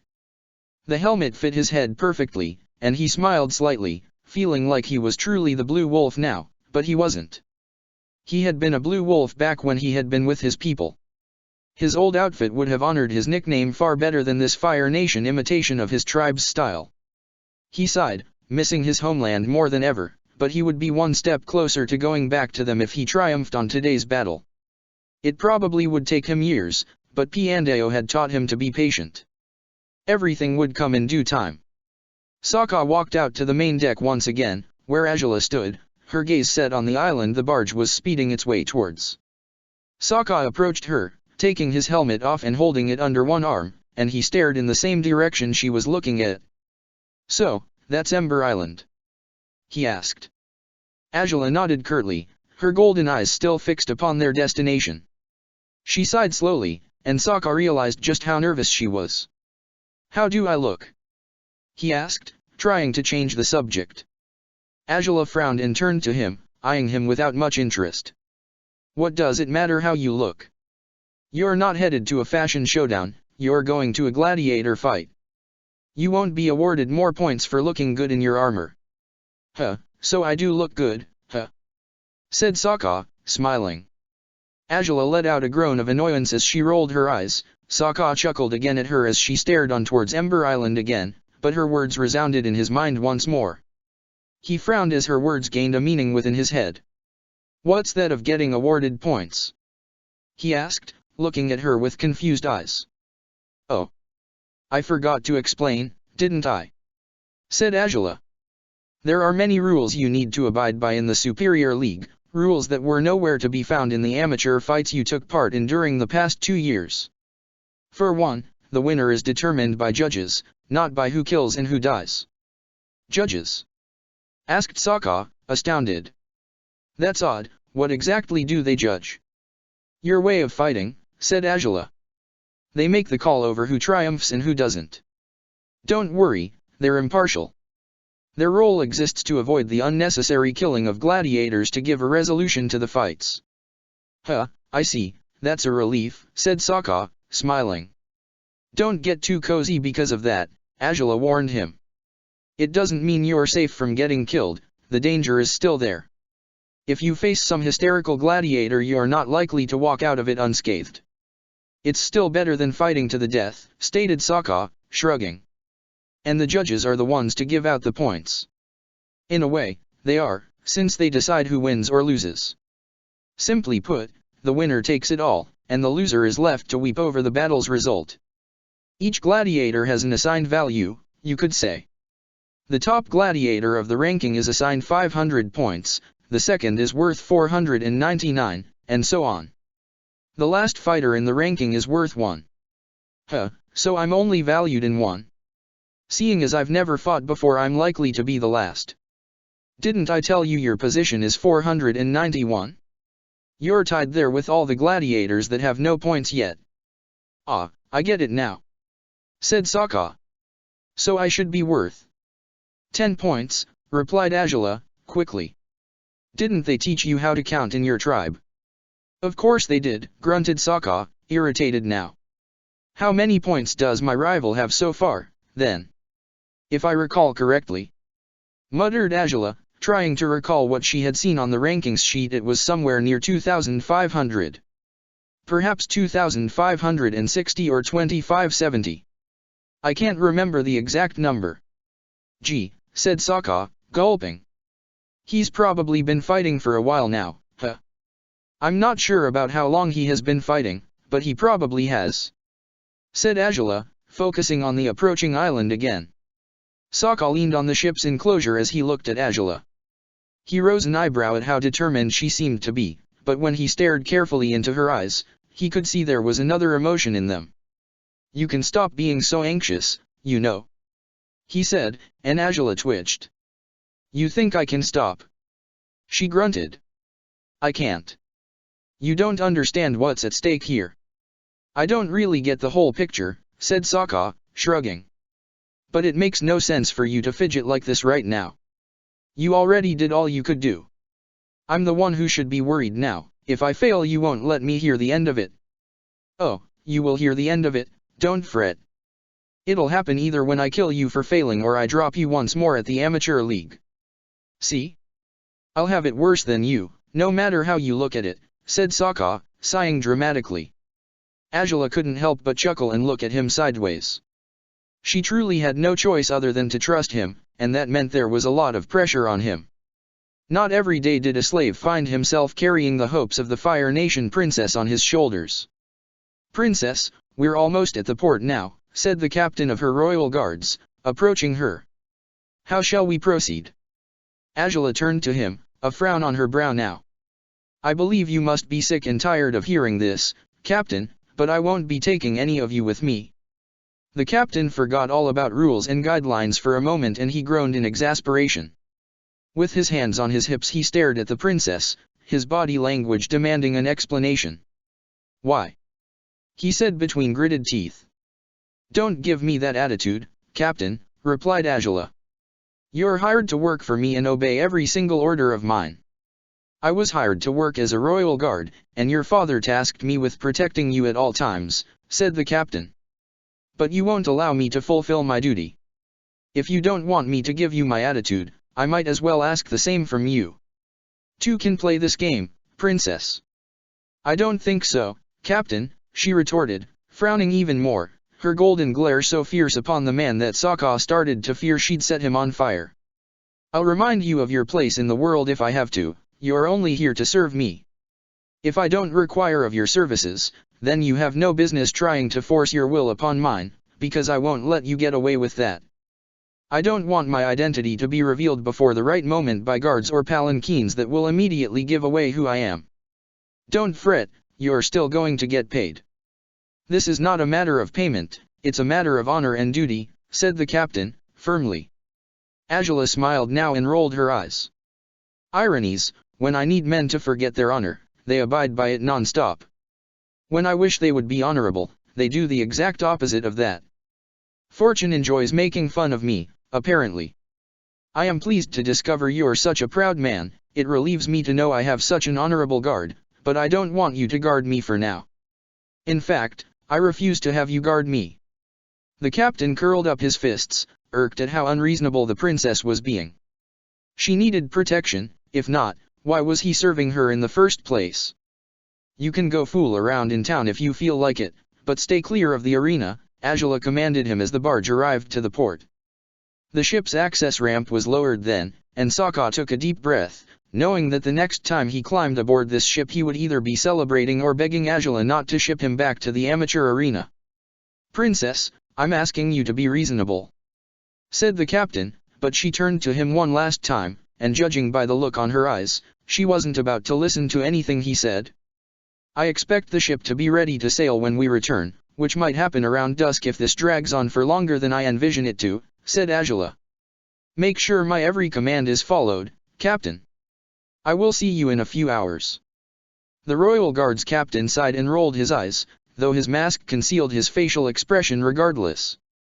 But even if he hadn't been wearing a mask, Angela would have missed out on his gesture since she was already walking down to the port, with Sokka treading slowly behind her. The town was very strange in the eyes of the Water Tribe man. He looked at the stores and houses from afar with slight interest, realizing this was a neighborhood for the high-class citizens of the Fire Nation. Angela led the way inside the town after removing her hairpiece and tucking it into her pocket. Sokka frowned when the curtain of jet black hair fell on her shoulders with mystifying elegance. "What are you?" "The hairpiece gives my identity away too easily," she said. "I don't want rumors of my arrival to reach Chan's ears before the right time." "Huh? But he knows he's fighting us, so he'd know you'd get here eventually, or wouldn't he?" he asked, raising an eyebrow towards Angela. "No, as a matter of fact, he has no idea he's dealing with me," said Angela, smirking slightly, her anxiety fading slightly as she found relief in her careful plan to thoroughly impact her enemy. "The challenges are allegedly issued from one gladiator to the other, they don't state who the sponsor is." "Then how the hell did you know the spawn is his gladiator?" asked Sokka, frowning. "I used a very sly trick, actually," said Angela, smirking even more as they began climbing a road that led to a small hill. "No surprises there," grunted Sokka, but she ignored him. "You see, you've only just been written into the ranking. It takes time for the information on the new gladiators to travel to all the arenas participating in the Superior Gladiator League. My challenge would arrive to Chan before the information about you came to Ember Island's arena, which would have been the only way for him to discover who your sponsor really was. He would have assumed you were a meaningless new recruit or so, with some rich sponsor willing to go to any ends to fight someone as powerful as him. So you were stroking his ego by playing everything like this," said Sokka, surprised. "That's why you decided we'd come to Ember Island rather than force him to go to the capital's arena, because he wouldn't have wanted to move an inch to fight a gladiator that had been registered in the ranking recently." "No, perhaps he might have," said Angela. "He would have thought you were a weakling and would have enjoyed bringing you down, but if he was given the chance to do that from the comfort of his hometown, he would have been less likely to refuse. Since he accepted, I'm assuming my analysis on him was spot on." "You're really fearsome," said Sokka, gulping. "You've got no trouble reading people and making a living hell out of their happy lives." "Indeed. You're proof of that," she replied, smirking slightly. Sokka stopped when they were halfway up the hill and looked around, gazing at the town with interest. He had never seen anything similar to this place. Shujing was a very calm village, most of the buildings were houses and a handful of stores, but Ember Island was almost a commercial district in itself. Angela halted as well when she realized Sokka was eyeing the town that spread below. "Enjoying the view?" she asked. "I'm surprised a savage like you would find any beauty in landscapes." "Blame it on Piandeo," said Sokka, chuckling. "He had me study landscapes all the time, so that I would remember every single detail on them. I'm subconsciously doing what he taught me to do." Angela raised an inquisitive eyebrow but joined him for a moment in staring at their surroundings. "It hasn't changed much since the last time I was here," she muttered carelessly, and Sokka heard her. "You've been here before, then? Was that when you met this Chan guy?" "Yes, that was my last visit, but I also used to come here with my family a long time ago, said Angela, frowning at the memories that assaulted her mind all of a sudden. She turned towards the direction where her old summer house stood, and was slightly discouraged to see how faint the magnificent palace had become. The derangement of the structure was evident even from a distance. "Hey, is that a restaurant?" asked Sokka, bringing Angela out of her thoughts again. "What? Why, yes, it is," said Angela, sighing as Sokka stared at the place with awe. "You know, I've never been to a restaurant. Are they any good?" "You've been to Ember Island before, so you might have eaten there." "No, I haven't," said Angela. "Me and my family hardly ever ate out when we came here. And I didn't really have time to go sightseeing on my last visit. I suppose I could have, yet I didn't." "Why?" asked Sokka, as they resumed their walk uphill. "On that last visit, I met Chan," said Angela, clenching her fists at the memory. "I had come here with Mai and Tai Li. My father had told me to go on vacation for a couple of days because he wanted to meet with his war advisors alone. I asked both of them to come with me and they accepted. We were at the beach, enjoying the sunny day, but I got bored quickly. When I saw there was a Kuai ball court not too far from where we were, I forced Tai Li and Mai to join me to bring down the other teams. And while we defeated everyone who dared defy us, we caught Chanzai and he invited us to a party. Well, not all of us, actually." "What do you mean?" asked Sokka, raising an eyebrow. "Seeing as my playing style was rather ruthless, I intimidated him and he was mainly interested in Mai and Tai Li," said Angela. "But in the end he invited all of us to his dumb party anyway, since he must have known how rude it was of him not to ask me to go in front of my friends." "Well, it would have been plain stupid of him not to invite you," said Sokka. "I mean, even if he didn't like you, you're the princess." "Ah, but he never knew that," said Angela, smirking. "I didn't tell him who I was. I wanted to know if I could earn his respect through my true self rather than my title, well, his respect and—" Sokka felt slightly uncomfortable as he understood what Angela was implying. "You had a crush on that guy, by any chance?" "He's attractive," she admitted, flushing slightly. "At least, he was back then. Anyway, I wanted to flirt with him, yet I knew nothing of how to do it. Tai Li tried to help me, but it was a complete fiasco in the end. So I left the party and I talked to Tai Li and Mai outside. And after that, I decided the best thing I could do to feel better was..." asked Sokka, gulping. Did he really want to hear the end of the story? "Was to burn down his house," Angela finished. Sokka halted as he stared ahead blankly, in complete disbelief. He shook his head after a few seconds, no longer astounded. "You're one of a kind, really," he said, walking quickly to catch up with her again. "I should only expect the unexpected from you." "I thought you had already figured that out long ago," said Angela, smirking. "No wonder you don't want to marry him," Sokka stated. "In fact, I can't understand why he hasn't protested against marrying you as well." "Well, that's because he didn't know he was dealing with Princess Angela that night," she said. "And he's about to find out." Sokka lifted his head and was left gaping in awe at the building that stood in front of them. The pathetic Huiyi wooden arena was nothing in comparison to this magnificent structure, which, according to the inscription atop the gates, was called the Ember Crater. Most he could see from the outside was red, and it was shaped as an erupting volcano. Sokka gulped at the daunting sight of the building, but Angela didn't seem to care much for the arena's appearance and walked inside it with haste, pushing the double doors inwards. Sokka followed her fit. A man around 30 years old sat behind this arena's counter and was surprised to see the unusual pair that approached his desk. Angela set a hand on the table as she said, "I'm checking in for the battle scheduled at 3. My gladiator is the Blue Wolf." The man blinked for a few seconds, trying to understand the mechanics of a woman sponsoring a man. There were female gladiators, but female sponsors? It was not simply uncommon, it was actually unheard of. He looked up the list of battles of the day and saw the Blue Wolf was meant to fight the spawn of the volcano today. He nodded towards Angela and smiled kindly, trying to conceal his initial surprise. "Yes, your fight is scheduled at 3, as you said. What weapons will your gladiator use?" Angela turned to Sokka and prompted him to answer, seeing as she had no clue regarding what he had decided to wield. I'll use a sword, a boomerang, a club, a knife, and a bomb, he said, since those were the weapons he had brought with himself for this particular fight.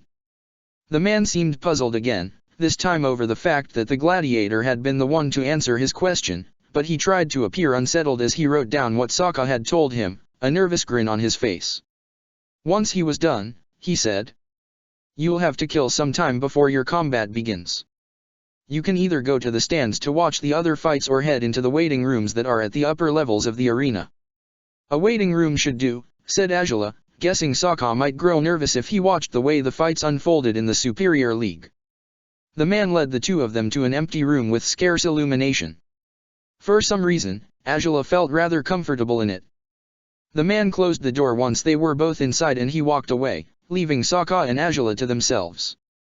The princess sat down on a couch in the center of the room, looking unusually defeated now. Sokka began stretching to pass the time. It was around noon by now, so they would likely still have quite a period of leisure time ahead of them. Angela frowned at the sight of him exercising like this. In normal circumstances she would have admitted to a certain appeal at watching him, but she was a bit troubled at the moment to marvel at his manly figure consciously. "You do know that we'll be here for a while, don't you?" she muttered. "Yeah, so. Why are you stretching now? It's going to take a long time before you're called in to fight." "I have nothing better to do, so," was his simple reply, and he shrugged carelessly as he continued with his routine, bending over to touch his toes with his fingertips. Angela tried to avoid watching him, although doing so proved to be quite a nice distraction to slow down her thoughts. Sokka was twisting his torso around when he noticed she was watching him intently, but through the look on her eyes he could tell her mind was elsewhere. He said, feeling slightly uncomfortable. "What are you looking at?" "Nothing in particular," muttered Angela, blinking rapidly to force her eyes to turn away from Sokka's rear. "Oh, really?" he asked, raising an eyebrow suspiciously. "Don't you have better things to worry about than what my eyes are settling upon?" was Angela's retort, as she glared at him defiantly. "Yeah, maybe, things like if there are any other rules on this league that you should have told me about already," he asked, settling his hands on his hips. "There might be," said Angela, closing her eyes thoughtfully. "I didn't tell you there's a time limit, did I?" "Huh?" said Sokka, surprised. "A time limit? Why? It's used to conclude the battles," said Angela. "Many fights would drag on for ages if there were no time limits. Whoever dominates the battle within the established time will win." "And who decides how long the fight lasts?" Sokka inquired. "The sponsors agree on the determined time before the battle begins," said Angela. "The span of the fight can't exceed an hour, they're normally around 30 minutes or so." "How long do you expect this fight to be?" asked Sokka. "I don't expect it to be too long. I'll try to set the limit to 20 minutes. "And, will I have to fight for all those 20 minutes? Or can the combat end before the time is up?" "It can end before, if one of the two fighters gets knocked out. If they're both standing when the time ends, the judges debate to determine the winner. Also, I had forgotten to mention this, there will be objects in the pit." "Huh? What sort of objects?" asked Sokka. "Nets, wooden structures, fences of some sort. It's furniture that can serve as obstacles for you, or as an advantage, if you use your surroundings to help you in your fight. But beware, destroying the furniture doesn't go unpunished." "What's that supposed to mean?" said Sokka, beginning to stretch again as he frowned, confused. "Points will be deducted from your total score for every object you break," explained Angela, trying to avoid staring mindlessly at him again. "Each one is worth 20 points, so if you wreck one of them, those 20 points will be taken from your total score up to date." "So I can break whatever I want today?" asked Sokka, surprised. "I mean, my total score is 0, isn't it?" "It is 0, but the point deduction comes after the fight has been finished. So if you beat the spawn, you'd still lose points for the broken objects, though if he beats you there will be no real purpose in getting worried over losing points, I guess." Sokka looked at her, slightly worried now. He had never imagined the day would come when he would see the princess displaying such downcast demeanor. It bothered him more than it should have, which was slightly disturbing. "Hey, calm down," said Sokka, sitting next to her. "Everything will be fine, you'll see." "How can you say that for certain?" grunted Azula, staring at the ground. "It's not as if you really knew what will happen once you're out there. As sweet as it is to see you're concerned about my safety, I don't think it's necessary," said Sokka, making Azula frown in irritation. "I'm not concerned about you. When did I ever say you were the source of my anxiety?" "Well, I should be. For all you know, I might end up dead out there," said Sokka, folding his arms across his chest. "Such a wonderful way to reassure me, really," grunted Azula, rolling her eyes. "Oh, quit it," said Sokka. "The only one who should be worried here is me. I mean, it's not as if you didn't have another way out." "You think there's something else I could do to get rid of Chan?" asked Azula, frowning. "Sure," said Sokka.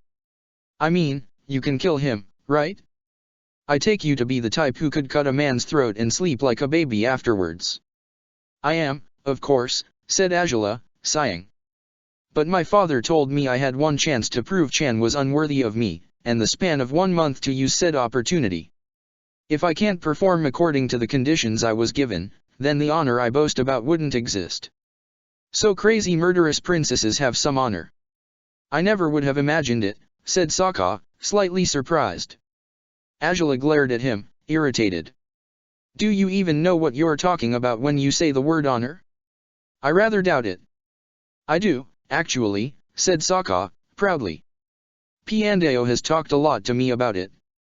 Azula frowned in disbelief at first, disregarding that statement, although Sokka failed to notice her reaction since he was too busy thinking of all he knew about honor now. "Has he, now?" she asked, her contempt obvious in her voice, but Sokka ignored it. "Yeah, he talked to me about many things," said Sokka, grinning in a silly way. "He has made me a better warrior and a better man. Then I guess I should have paid him twice what I," said Azula, smirking at first, but then her face fell as she frowned, patting her waist. Sokka eyed her with confusion. "What's the matter?" he asked, raising an eyebrow. I think I," she muttered, looking around her and closing her eyes as she forced herself to remember if she had brought the bag with her, but she didn't need to think about it much to realize she had left it in her cabin. "What?" growled Sokka, annoyed. "What did you do?" "It's more like what I didn't do," said Azula, a guilty smile spreading over her face. I forgot the money. I left it on the ship." "The money?" repeated Sokka, puzzled at first. It took him a few seconds to understand what his sponsor was talking about. "Wait, the money for the sponsor's bid?" "Yes, I left it on a shelf in my cabin and I forgot to pick it up. I was going to, but I was too busy worrying pointlessly about what will happen and what won't," grunted Sokka, irritated. "And how much money were you betting anyway?" 50,000 yuans. Said Azula, and Sokka jumped out of his seat, his eyes wide with shock. 50,000. Are you mental? He yelled, and Azula just stared at him, surprised. It's not really that much. Said Azula, and Sokka froze in his spot before remembering who he was talking to. Right, you're the princess, he grunted. You take baths in pools of gold, I forgot that for a second. Oh, please, said Azula. Bathing in gold wouldn't clean anyone. The fact that you object to the purpose rather than the possibility of getting bathed in gold proves my point, grunted Sokka, rolling his eyes. Well? You need that money, so you'd better go get it now before. The door was swung open before Sokka finished his sentence. A bald man stood behind it, looking unexpectedly solemn. Judging by the way his outfit matched the attire that the man from the counter wore, they both guessed this man worked in the arena too. The Blue Wolf's combat will begin shortly, he said, prompting them to leave the room with a hand. So much for returning to the ship to get the money. Said Azula, her stomach turning at the thought. Make sure you win now, will you? Was this some sort of ploy to put even more pressure on me? asked Sokka, glaring at her as they both treaded behind the man who was leading them. What good would that have done to either of us? She grunted, glowering back at him. Heck, I don't know. But you have a weird way of going about things, after all, said Sokka, shrugging. The man led them to a group of stairs, one flight spiraled downwards and another upwards. He smiled as he turned to Azula and Sokka again. The gladiator must go down and turn left until he reaches the standby room. The sponsor shall go upstairs and sit at the balcony from where you'll witness the fight next to your fellow sponsor. Azula nodded positively, but to both Sokka and the man's surprise, she started downwards. Sokka shrugged as the man stared at them in disbelief and he followed the princess to the lower level of the arena. Didn't you hear me? He asked, astounded. I did hear you, said Azula, not slowing down. I will head upstairs later, there's no need to grow so uneasy over this. But. The man's complaints became simple mutters once they both reached the lowest floor. Left, he said. Asked Azula, and Sokka nodded, leading the way now as she walked behind him. The hallways down below were of stone, to Azula's surprise. She hadn't seen anything this rudimentary in Ember Island before. Sokka didn't care much for the decor, though, as he finally found the previously mentioned standby room. There was no door in the threshold, although there was a heavy metallic grid at the other side of the room, and through it he could see the very thing he hadn't missed in the slightest. I hate sand, he grunted, glaring at the pit. You'll have to deal with it, said Azula, shrugging. Why did you come down here? Asked Sokka, raising an eyebrow. You could have gone upstairs. I want to make sure Chan arrives first, she said. That way he'll still believe he has the upper hand. I'm just killing time, and I also wanted to tell you something, before everything is said and done. Sokka raised an inquisitive eyebrow as she suddenly turned to face him, her chest heaving as she took a deep breath, looking at him in the eyes. I know you had it hard for 2 years, I know you loathe me for all I brought upon you. It would have been completely understandable if you hadn't accepted working for me after all you've had to deal with. I'm far more grateful for your services than you can imagine, because thanks to you I had an opportunity to regain my freedom. If it weren't for you, I would have lost all hope. I'm actually proud to see the way you've changed from a crazy boy trying to play hero into a fully fledged warrior. I'm glad I took part in your growth, and I thank you for giving me hope once again. Perhaps in a few hours I'll be doing anything but thanking you, perhaps I'll be thanking you again. But I just wanted you to know that. I get it, he said, nodding curtly. I get it. Yeah, you're right, I loathe you and that's not going to change, not in a million years, but I'm thankful too. Not for all you did to me back then, but what you've done for me lately. You gave me a chance to get a new life, and I'll do my best not to let that go to waste. So, thank you, too. Azula found herself smiling slightly, and Sokka stretched his hand towards her. She shook it, just as she had the very day they had decided to work together. This might become the last time they would be sponsor and gladiator, but it could also be the beginning of a long partnership. Azula nodded and released his hand reluctantly, knowing it was about time she headed upstairs. See you later, Sokka, she said, turning to leave. See you, Azula. He whispered, saying each other's name like this sent shivers down both their spines. Sokka turned to stare at the pit of sand again, and his gaze became colder as he began calculating his advantages. He would win. He had to win. It was not even an option to fail here, he would triumph, no matter what. Once she made her way up the stairs, Azula saw a group of girls frolicking near the hallway that led to the sponsor's balcony. They were chuckling and mumbling nonsense that she only caught when she was close to the door. He's so handsome. And he's the most talented sponsor of Ember Island. Oh, he's the perfect man. Azula rolled her eyes, knowing she would be facing one of her worst enemies shortly. She fixed her hair before entering the room, putting her hairpiece in place once more. It was the moment of the grand revelation, the one she had been waiting for. As she opened the door she heard someone chuckle inside. So he was going to play at being the superior sponsor, was he? Welcome, welcome to my domain, said a familiar voice that made Azula grimace in annoyance. As she walked inside the room she saw him sitting, his back towards her.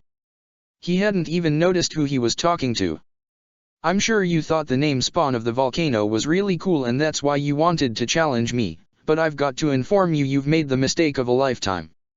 Me and my Gladiator, we're the top dogs in the Ember Crater. You're about to go down, so low that you'll never get up again. He stood up now to give the final impact to his theatrical introduction. Because I am. He started, but she interrupted him. Oh, I know perfectly well who you are, said Angela, her voice ringing a bell in Chan's head. The question is, do you know who I am? He turned around slowly, terrified as he wondered if his worst nightmares were coming true. And the second he identified the woman who was standing in front of the door he froze in place, his eyes almost dropping out of his sockets. Damn right, his nightmares were coming true. How pleasant to see you again, Chan, said Angela, a sly smirk playing on her lips as she watched his reaction with amusement. Everything was going according to plan. Check the description for the links to the author.